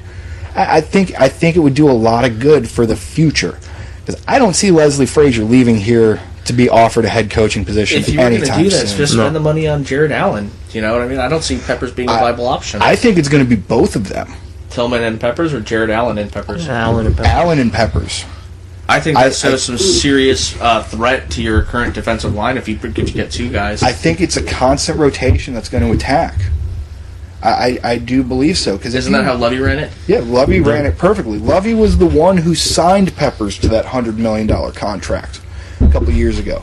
Lovey has always liked Julius Peppers for what Peppers brings to a defensive line. He's a little bit of nastiness. You know where he is at all time, and you have to account for him, which is why you're going to see the production of, say, a Jonathan Casillas, or if they draft the kid Mack from Buffalo, you're going to see the strong, the weak side, and maybe the Mike linebacker actually getting a lot more statistics, because teams are going to be for a guy like Julius Peppers, a guy like Jared Allen, a guy like Gerald McCoy.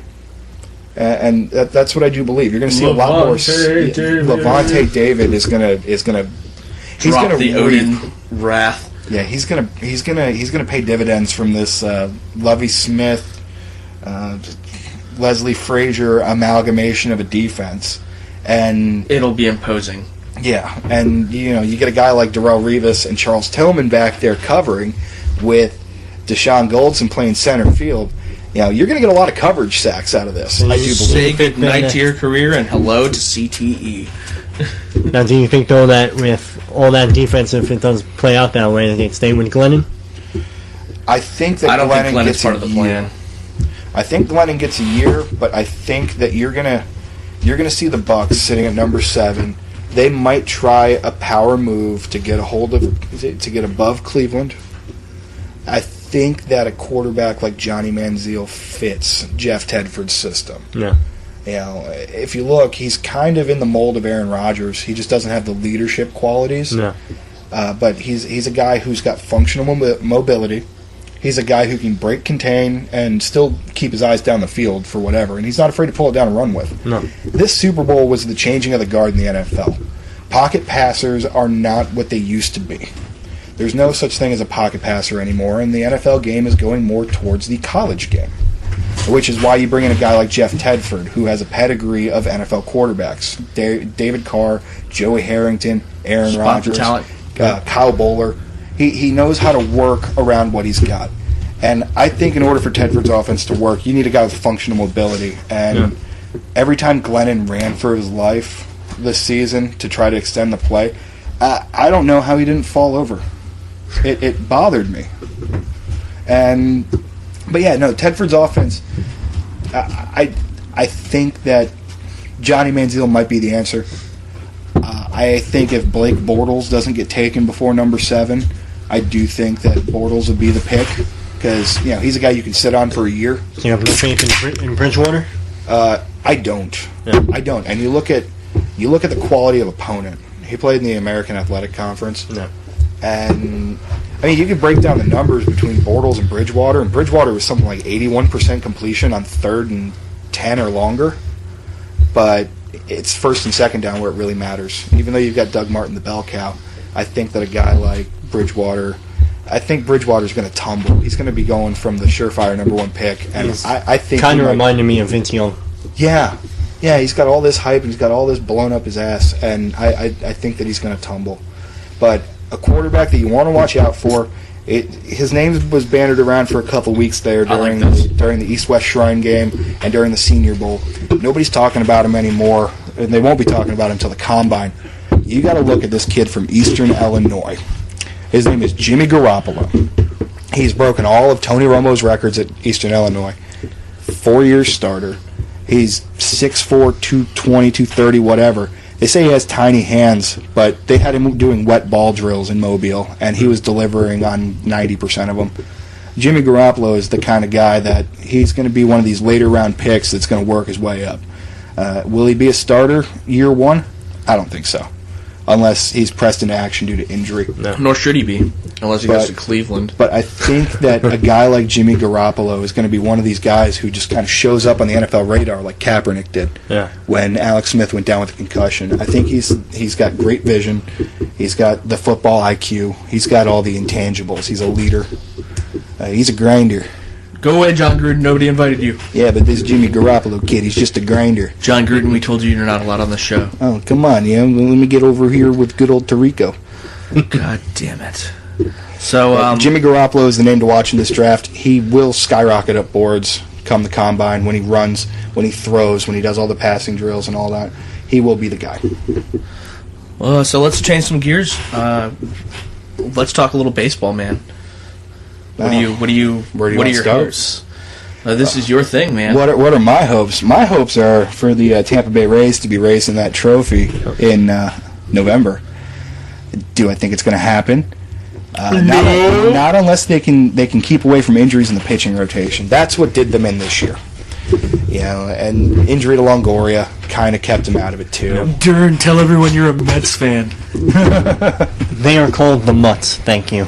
I think if you can keep a healthy Longoria, which it seems like he misses 40 to 50 games every year. Yep. So that's why they made some trades that they made. And financially, I know why they didn't, but bringing up Myers earlier might have helped them win the division. Yes, they definitely got that second wild card spot because of bringing up Myers early. I didn't think they would bring him up until July, but you know what? The key number for the Rays when it comes to money is 2016. That's when the television contracts get rewritten. Mm-hmm. There's going to be a nice little influx of cash coming to this team, which is why if you look at Longoria's contract, the big money doesn't kick in until 2016. Yeah. I think if they can keep a hold of David Price on these one-year deals until 2016, you got a chance at keeping him. But I think David Price is just going to price himself out of the Rays, and it's unfortunate. And plus, by that time, he'll be a little bit closer to 30, won't he? I think he's 26 right now. I think he's 26. I think he'll be 27 at some point during the season. Yeah. But the Rays are really good at when to get rid of people. Yes, you haven't heard anything from Matt Garza, nope, Scott Kazmir, no. Crawford. Crawford. I mean, they know when to cut their losses, yep. And it wouldn't surprise me to see Price traded at the trading deadline this year. It all depends on where the Rays stand. If we're sitting at the top of the division, we're going to keep him, and then we're going to take our chances on trading him before the offseason starts. Yeah. This year, I want the Rays to do well. I really do. They got the highest payroll in team history. It's something like $80 million. They're primed and ready for a run at the title, and I think if they don't get it this year, there might be a couple lean years. But we do have some good pitching coming up between Cobb and Archer. And somebody's going to step into that number one role. Yeah. And don't forget, James Shields is going to be a free agent in 2 years. And he said during a press conference at the Ted Williams Hitters Hall of Fame that this is home for him. Yeah. So, it might have been some kind of a backdoor handshake deal. Hey, you know what? We're going to trade you. We're going to strengthen this team. And we want you back. Yeah. So you go from there. If you ask me what's going to end up happening, I think Boston's going to stay atop of the AL East this year. They're going to win the division. It's going to come down to the final week, though. It's not going to be a runaway like it was this week. I see Tampa finishing second as the first wild card, and I think that Seattle is going to make a miracle run, and they're going to be the second wild card. And the Rays are going to host the wild card game down here, game 163 to get in. And from that, it could be anybody's. It all depends on what happens with the National League. If the Dodgers can turn up and do exactly what everybody expects the Dodgers to do, it's going to be very hard to take the championship away from them. I'll crown them right now because that's just a stacked team from top to bottom. But they're old. They get injured. Adrian Gonzalez. Matt Kemp. Carl Crawford. Clayton Kershaw could need Tommy John surgery after signing that big deal. But yeah, I want to see the Rays win. I'm a little biased in it. Yep. But, the Tampa Bay Rays are on fire. Now you think we'll ever get that stadium outside of the Trop? No. No. It's going to take a miracle for them to get that stadium anytime soon. And I said it before, I'll say it again. That miracle is Jeff Vinnick. He needs to sell his stake in the Boston Red Sox and buy into this team right now. He owns real estate between the St. Pete Times Forum and the ConAgra plant in downtown Tampa. It's a stadium-sized lot. It's currently being used for parking right now. But you have built-in parking there for Everything else that's for baseball and hockey and all that. Yeah. And he's building a giant hotel. It's going to dwarf the Marriott down here. It's got like double the meeting space. And you're going to see a revitalization of that Channelside district. No. And I think that a stadium will be included in that. Now, whether it's a baseball stadium or a soccer stadium is still yet to be determined. Soccer? Yeah. Speaking of soccer, let's talk some soccer, man. All right. So, I'm a huge soccer fan. I was not born of this land. I was born in Germany. And a lot of my family heritage reigns from there, so naturally I'm wearing my Germany kit. I'm extremely excited about the upcoming World Cup, and Darren, I know you watch a lot of soccer, and Cameron, I think I've converted you to the folds of the soccer fandom. USA. Good luck. Group of Death is terrible. But I want to talk about something that's kind of happened in the EPL with the signing of Juan Mata. And Juan Mata was signed by Manchester United from Chelsea. But Chelsea has already played them twice. Yep. So was that a foul move by trading Manchester, basically the enemy of your enemies, a star caliber player in the middle of the season, or should they have waited until the transfer season had elapsed at the end of the season? I think it was a calculated move because, they already played twice. Clearly not, but they just lost their ass today. But the teams that they're going up against, that Chelsea's going up against for the title, still have to play Man U. And just imagine having a healthy Rooney, Van Persie, and Mata all on the field at the same time. Could definitely help Chelsea win the title. Well, we take today's result, for example. Today, Manchester United played the bottom-ranked Fulham and then drew 2-2. I think the problem with Manchester United is David Moyes. Yes. And I think that the coaching problem there is so significant that they're not going to be able to be overcome any of these current conditions because the coaching situation just isn't right. The players are not right. They're not cohesive. They do not meld.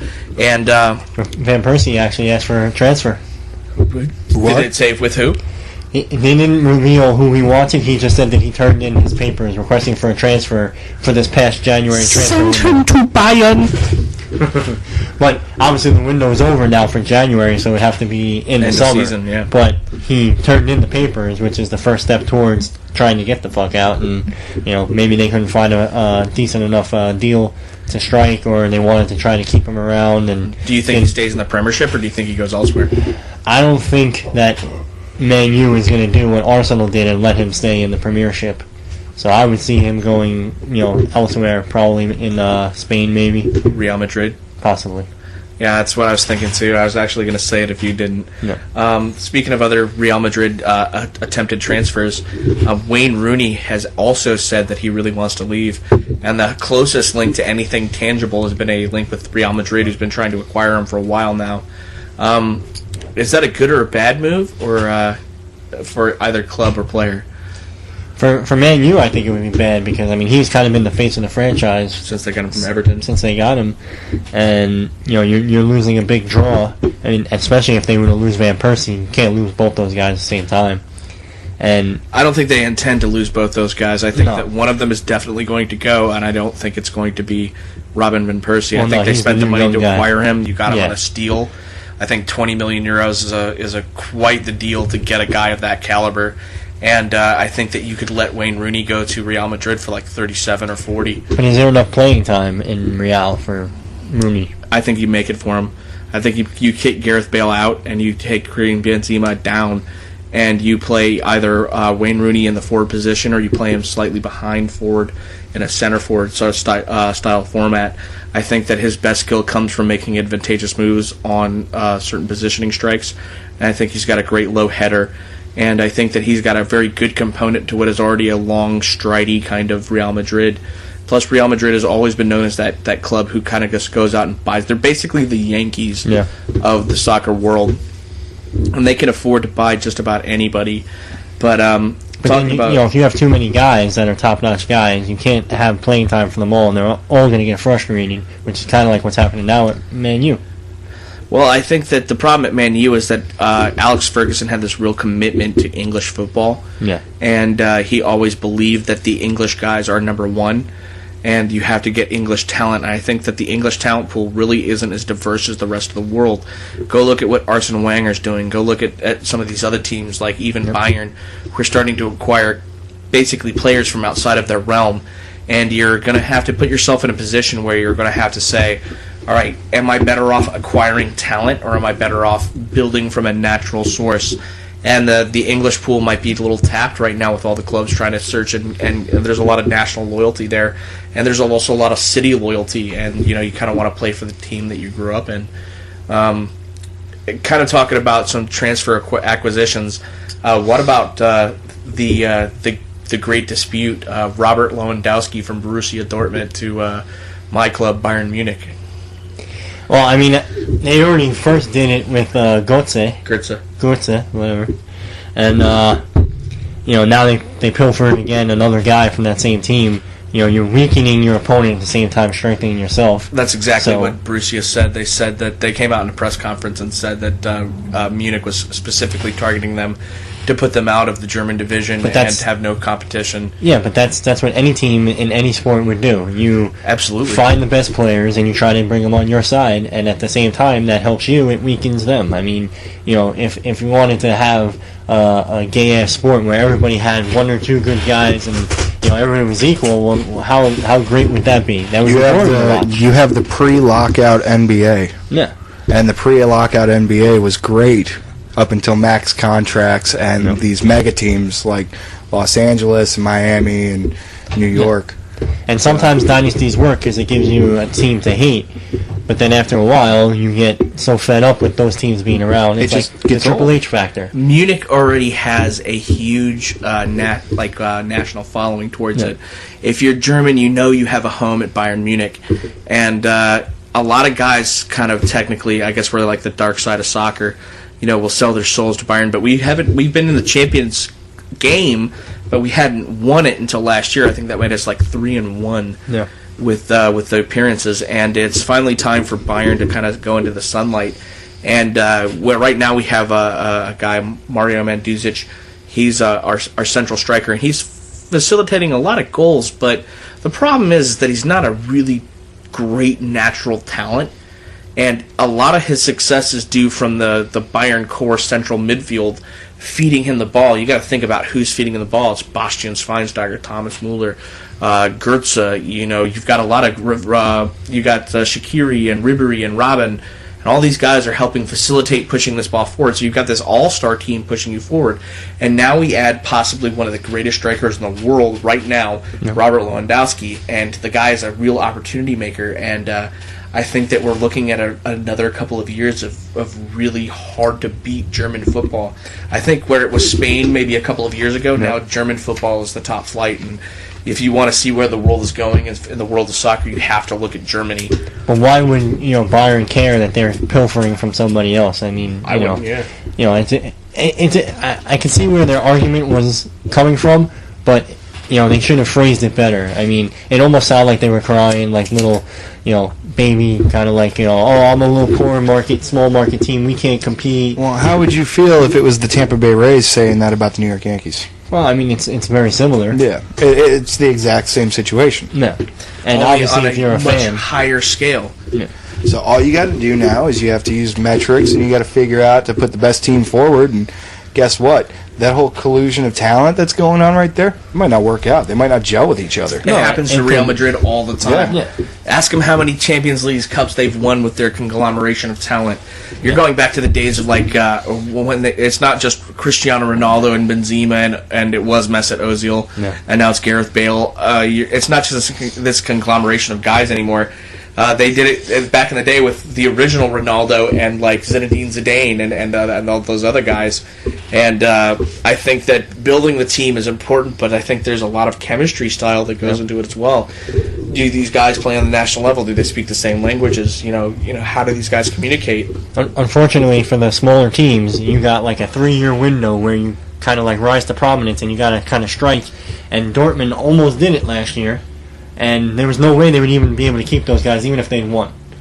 No, they couldn't compete, no. So you got to kind of, like the Rays. The Rays were probably, they had the one shot in 08, and they constantly make the playoffs, and they're in the discussion.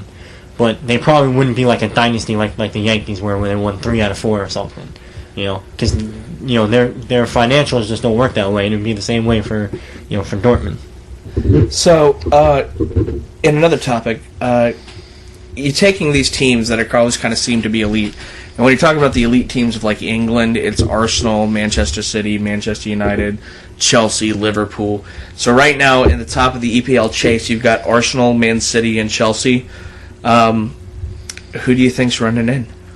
I would have to say, after the way the results went yesterday and today, that it's probably Chelsea's to lose.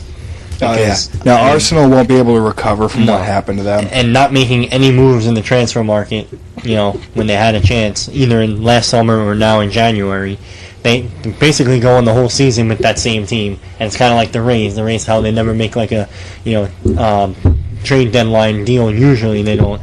And, they're just staying pat, and they just don't have the guys to compete. And it's just like Chelsea just kind of was like moseying through, all right, we're doing, kind of staying there. And now he's going to do a full court press the rest of the season. And Liverpool's there. I mean, they got the guys. But I think at the end it's going to be Chelsea's to lose. I couldn't agree with that more. In fact, when I was thinking about the statement, I was thinking it with exactly those words. It's Chelsea's to lose. Chelsea's not really like a breakaway favorite on that. They just traded away Juan Mata, so they lost a little depth, but Chelsea's pretty deep. And Man City is just fucking up so bad. Yeah. He clearly wants the hell out of there. He doesn't give a shit about what's going on. Roberto Mancini. They've lost 5 possible points the last 2 weeks. And they have a truly stellar team, and I think the era of Manchester City is over. Yeah, one and done. I think that Arsenal is in such a shit show right now. I think that they're doing so poorly with the talent they have available. We were watching the Liverpool and Arsenal game yesterday, and the formation. I made him pause it. I made Cameron pause it and take a look at it, and I showed him like this is a formation specifically designed to beat this offense, and it's just supposed to envelope and then conquer. And they scored 5 goals to 2.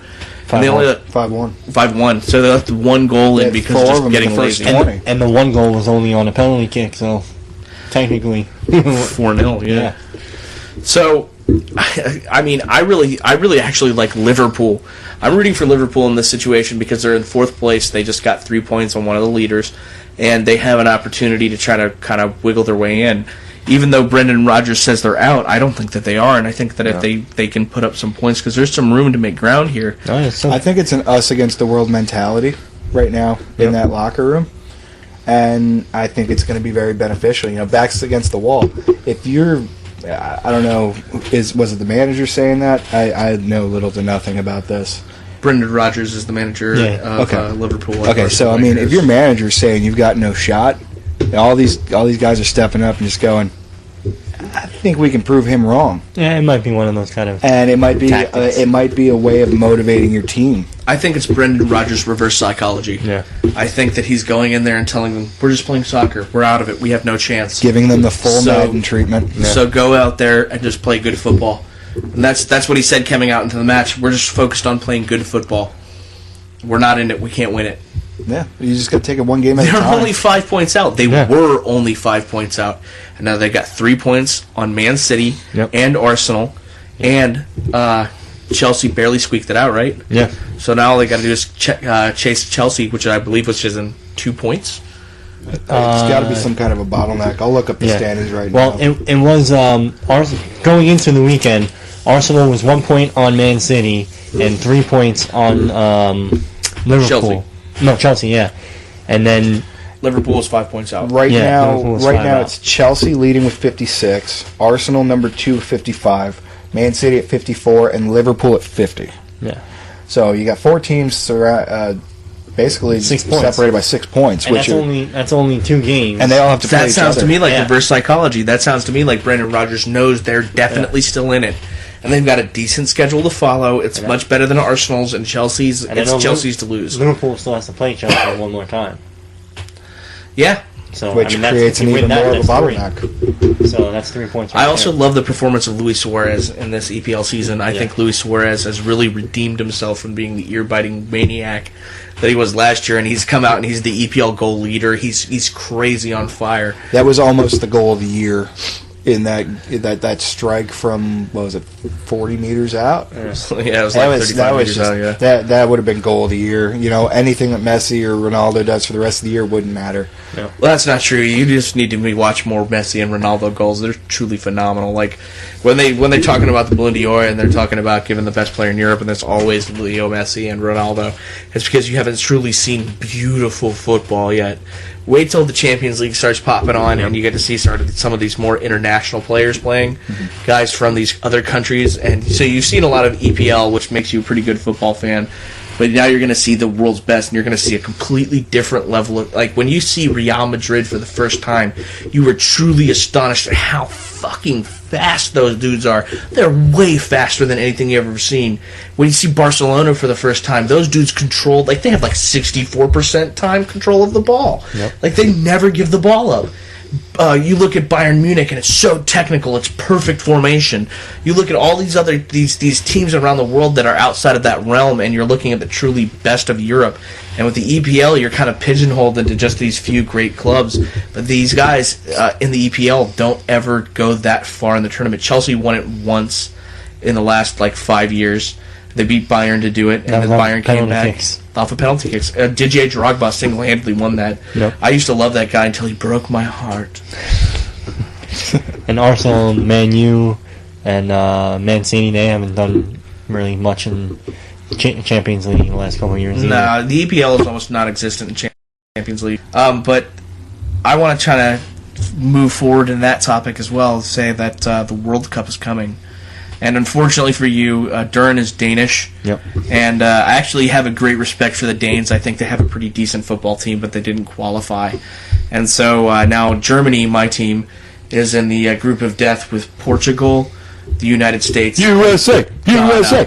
Why is it always Ghana? It is. It's always Ghana, and they always find a way to kick our ass. We should just annex them already. Get it over with. You can't just conquer all of their problems. Oh, ask England. Yeah, they conquered all their problems. Yep. So, you're looking at this kind of World Cup coming up, and it kind of seems like Brazil got a gravy train. Yep. Argentina got a gravy train. You know, a lot of the South American countries got some favoritism. It's natural. They don't want riots. Yeah. Well, I don't know. I don't know necessarily about the riots or anything like that. I mean, they're going to have their football problems, but usually football games go off pretty well. They're on opposite sides of the elimination bracket, so FIFA is kind of hoping for Brazil versus Argentina. Of course Yeah. they are. The Civil War. Yep. The uncivil war. Oh, they would love that. Machetes given out at introductions. And Now I'm not the most racist person on the show anymore. Thank you very much. I think that Germany stands a really good chance to win this. I think that their national team is really stacked. I think with Marco Reus, Mario Götze, Bastian Schweinsteiger, Mario Gomez, you're looking at all this really good young talent. And they're really gonna. I think they're really gonna. I think that the reason it's the group of death is because it's Germany's in it, and I think that all the other teams stand to fear from having to play them. I think that other teams that will be good in the cup will be obviously Spain, but I think they're playing at a diminished capacity, and I think that we really need to start looking outside the box as to which countries are going to come in really strong. What would be your final four?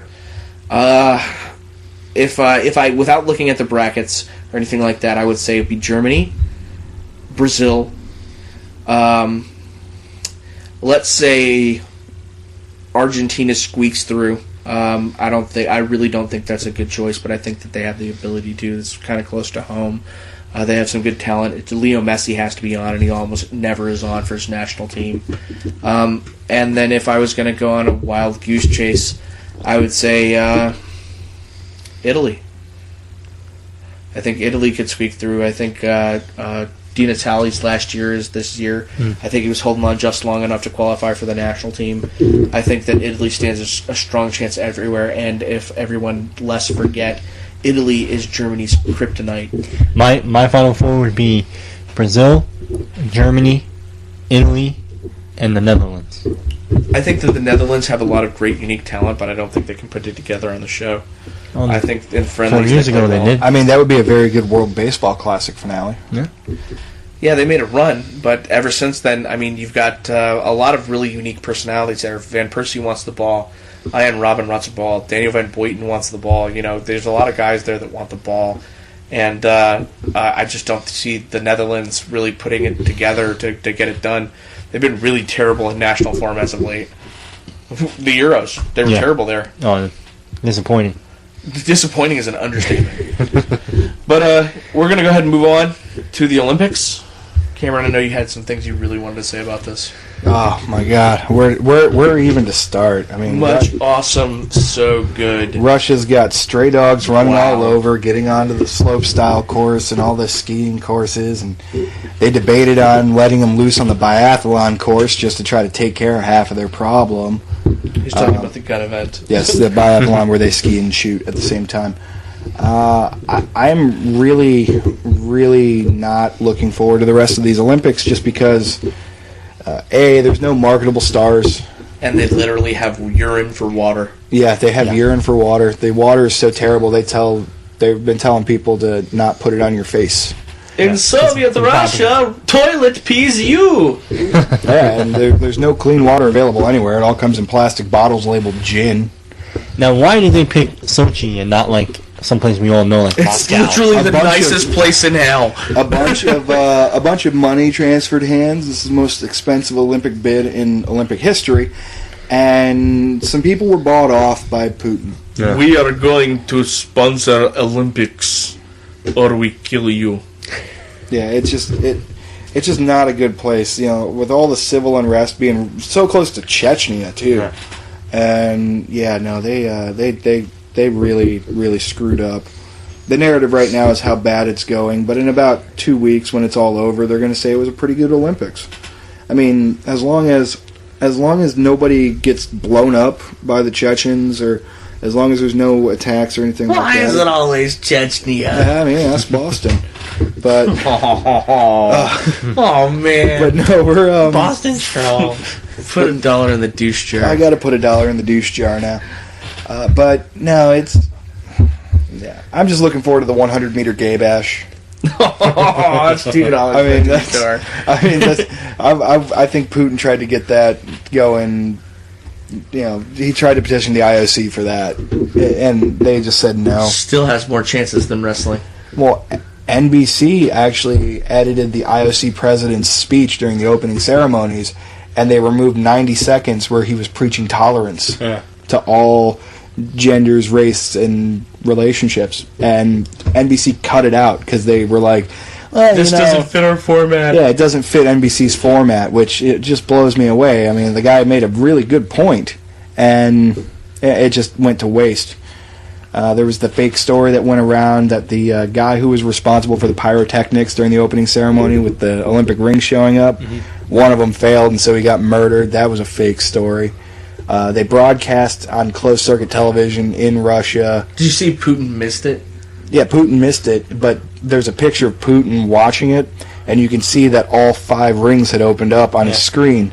So they chose not to air what went wrong, just like in Beijing in 2008. They didn't air the fireworks mishap when they didn't go off. They aired whatever it was from the from rehearsals. But no, because always have a backup plan. Yeah, smart. I mean, I'll tune into the Olympics every once in a while. Yeah, I watch 5,000 meter speed skating. I like short track speed skating better. It was just as boring as it sounds. Short track speed skating is like Bristol, only you got blades on your feet. Are the Olympics even relevant anymore? And you're in a leotard. They're not. The Winter Olympics have never really been relevant. Yeah. You know, except for Nagano in '98. I digress. Nagano in '98 was the perfect. Why? But had nothing to do with but no, Olympics. that was pre 1998. The last time the Winter Olympics were relevant was Nagano. Salt Lake City sucked in 02. Wherever they were in 06, I think it was Vancouver. They were in 06. It just wasn't good, and it's because nobody cares about figure skating. No. People only care about figure skating every 4 years. That's for the Olympics. When we have a tiny prepubescent teen willing to skate for the gold, and we don't know who they are. There's no marketable stars. No, and hey, remember the great gymnastics team? What were their names? Michaela Maroney was one of them. She was the one who made the meme face. Yeah. You know, there's a meme. Okay. You had the little girl, the 16-year-old. I'm blanking on her name, but she's the one who won the gold. You don't remember her name? I don't remember. Right? Oh, Gabby Douglas. Okay, there's Gabby two. Douglas. I remember her. And outside of that, I couldn't tell you for the life of me. I can tell you Michael Phelps. That's the Summer Olympics, and just because Michael Phelps did what Michael Phelps did. Smoke bongs and eat Subway sandwiches. I mean, LeBron James was an Olympian on the U.S. Dream Team with Dwayne Wade and Carmelo Anthony. Yeah, that's tied into the NBA. But just like hockey with the NHL. You don't hear about these guys unless it's a couple months before the Olympics about to come on. Yeah, and that's the Olympics. That's why I think nobody cares. No, there's no more pride. I mean, it's not like gotta watch this for the country. Having my USA pride. Oh yeah. Not to mention that they took out every sport that the United States dominates at. Yeah. I mean, baseball is no longer an Olympic sport because they didn't want to build a baseball stadium in London. Because we were like the 17-time defending gold medalist in baseball and softball. So that's out now, and Rugby Sevens is in. We won the gold medal in rugby. Rugby Sevens is awesome, by the way. Rugby Sevens is great. Yes. That is the coolest fucking sport of all time. You gotta, for those of y'all listening, you guys just need to just to look up in your YouTube box after this is all said and done, type in Rugby Sevens, and just sit and watch a game. It takes about 25 minutes to play it. And it's just nonstop action. It is so cool, man. Those when they trimmed down the rosters and they kind of put it into the Olympics, and Cameron just kind of put it on one day, and I'm sitting there looking, and I'm like, did you just fucking put on rugby? Like, why the fuck are we watching rugby? This is the coolest shit I've ever seen. And it doesn't take that long to kind of figure out what. Oh yeah, it's just like fucking funky football. Yeah. Yeah, the ball can't be passed forward. You got to pass it behind you. You got to maintain motion on it at all times. And you get 4 throws, which is kind of like 4 downs. And if you're not close enough for what would be like a field goal, you got to punt it away. And they're just scrumming all over the place. Yeah. It's not a lot of people are talking about it, but rugby's going to be huge. If it wasn't on NBC, it would be a lot bigger because I know a network like Fox would promote it. They play it all the time on Fox Sports 1. NBC Sports Network is too concerned with showing reruns of Bass Pro Fishing and to even care we would have about some it. gay Cletus rugby robot. Oh, man. That's probably true. Yeah, there's no doubt about that. It is true. They made a UFC robot. Yeah, I guess they did. I haven't watched UFC. Fox. You know when Fox does the free UFCs? Yeah. They actually have like a Cletus like UFC robot. I've only watched one of the UFC on Fox. It was the first one with Dos Santos versus Cain Velasquez. He's your current champion. Because I was in New Orleans when that was on, and we were in huge ass beers, and it was just on, and we were like, oh yeah, let's watch it. But seeing as how I didn't know who the heavyweight champion was in the UFC, let's talk about the UFC. What's the state of the UFC? They have no marketable stars. Ronda Rousey. That's it. Besides Ronda Rousey. And I don't find her to be that likable.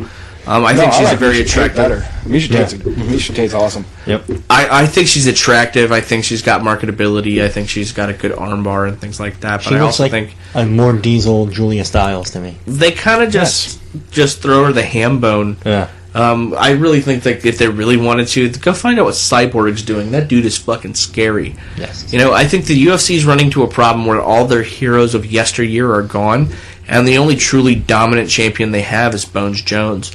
And I think that outside of like Bones Jones, maybe Cain Velasquez, maybe Jose Aldo, most people can't name you the lineup of UFC champions.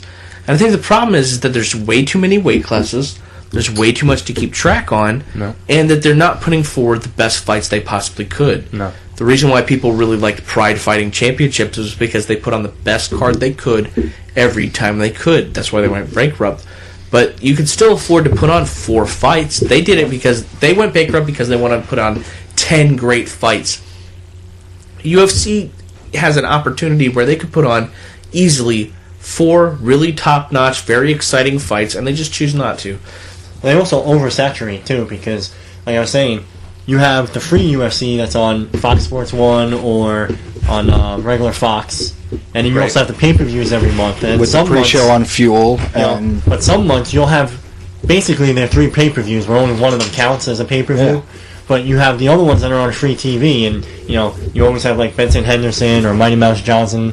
They're always on the free ones, and you don't ever see them really a whole lot on the pay per view. So maybe people know those guys more because you see them more because they're on the free shows. Right. But there's, like you said, there's just way too many divisions and way too many different belts, and also like the WWE, they're kind of guilty of their own success. And they're not really building up many new stars. True. Like because they bought their competition. You remember the movie PCU? And the guy was doing a thesis. I forget who the actor was, but he's like, you can turn the TV on at any time, and this actor will be in a movie. Mm-hmm. Almost every time I watch UFC now, Frank Mir is on the card somewhere. Like, they have nobody else but Frank Mir to constantly put out Well, there. that's because he's about to come back and fight a fight against, I think it's Alistair Overeem. Or something like that. No, didn't he just fought over him? Oh, he did?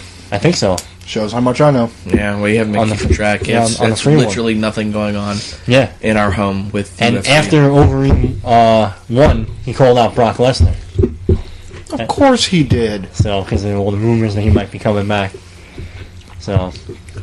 Overeem already kicked his ass once. Yeah. Why would he call him out again? Steroids. Yeah.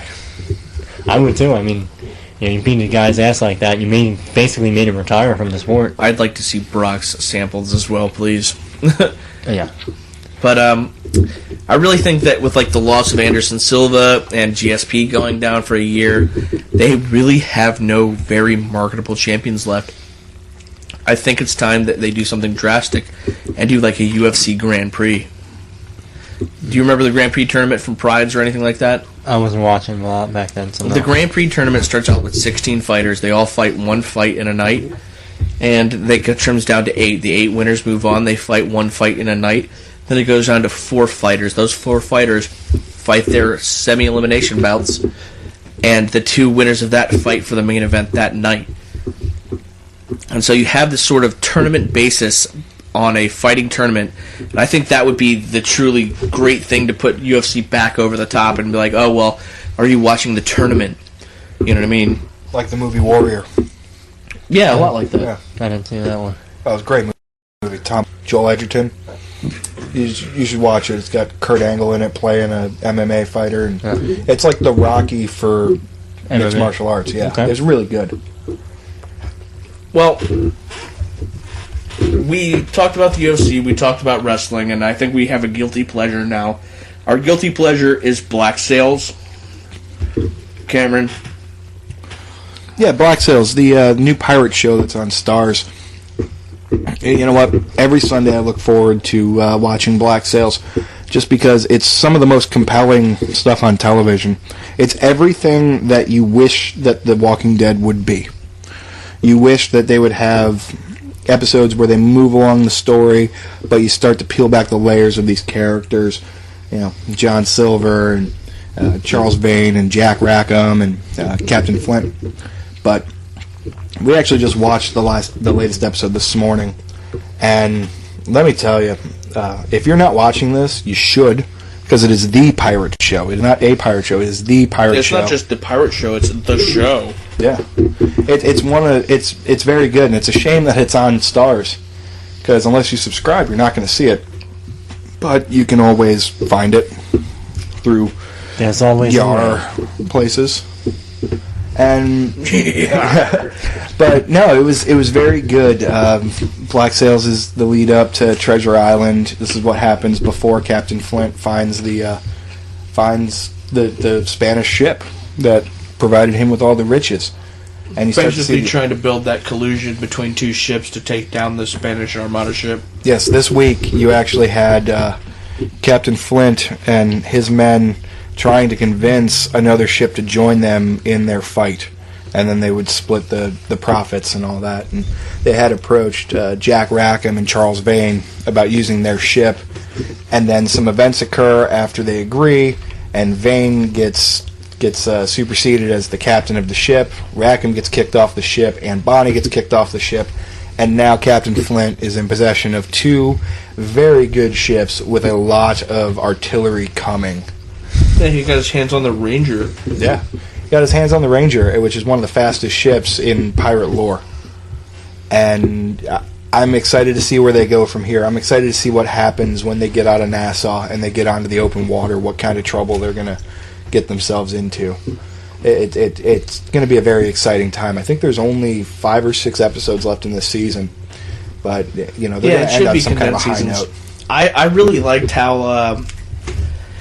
the character development in the show is so unique, and I really like the cinematography has kind of gotten to me, where I really like the way they shoot the show, and I like the storyline itself. I think that the show is all around really good, and I'm starting to like it on about the same level that I liked Breaking Bad when I first started watching it. I think that you have characters that you root for, and you have characters that you don't necessarily care for, and that the rape scene was horrifying and terrible to watch. I guess it was the inferred rape, and the actual rape was just wow. I don't know how you can even possibly quantify that into words, but it happened. And then the kind of closure on the episode with some of the things that were developing between Flint and the magistrate's daughter, or the magistrate himself, and there was just so much. There was very little action, to be honest, and there hasn't been a fight since the end of the first episode. Wow. There hasn't been a legitimate fisticuffs brawl since they tried to take away the captaincy from Flint. And these 2 episodes, while it's a lot of talking, it's very compelling to see the friendships and the partnerships that are going to be made between 2 enemies. I mean, Vane is in it to try to get the girl back that he messed up, and he thinks to do that would be to help make her rich. And Flint just wants not act like an asshole. Yeah, that too. But no, it's a very good show. If you're not watching it, you've heard us say it before. Watch it. Find a way to watch it, and trust me, you will not be disappointed. I definitely got hooked just watching the last half of you guys were watching. Yeah, it's so good. It's such a ridiculously good show. If you're not watching Black Sails, you absolutely should be. So it's getting it's getting to be about that hour. So I'm going to ask my question. Everybody always has something that's on their mind. Everybody always has something they really want to talk about. So Cameron, what's your agenda? I honestly don't have anything outside of Peyton Manning should retire. I'm tired of hearing about him. I'm just tired.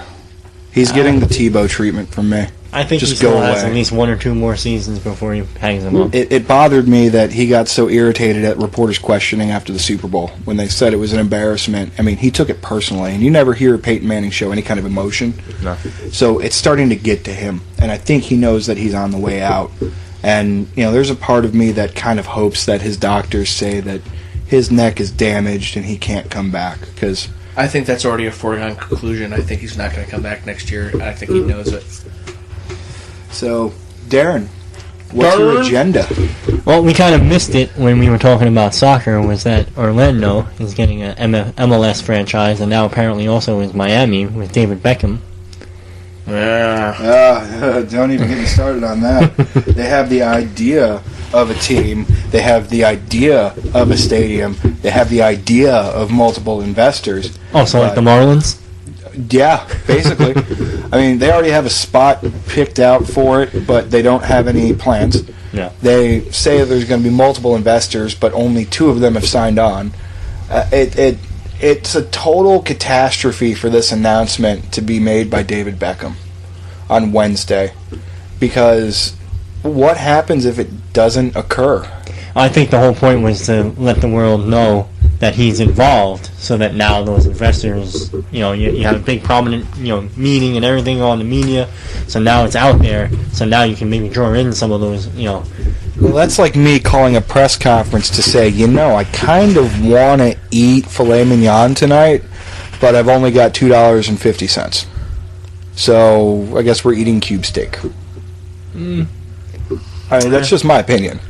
I mean, you can, I can be wrong. They might get some multi-billionaire to show up and, do his thing. But until I see it, I'm very cautiously optimistic. And my agenda is that this new podcast programming is going to go on for a little while now. We're kind of getting our gears running, and we'd really like your input and to hear what you think about the show.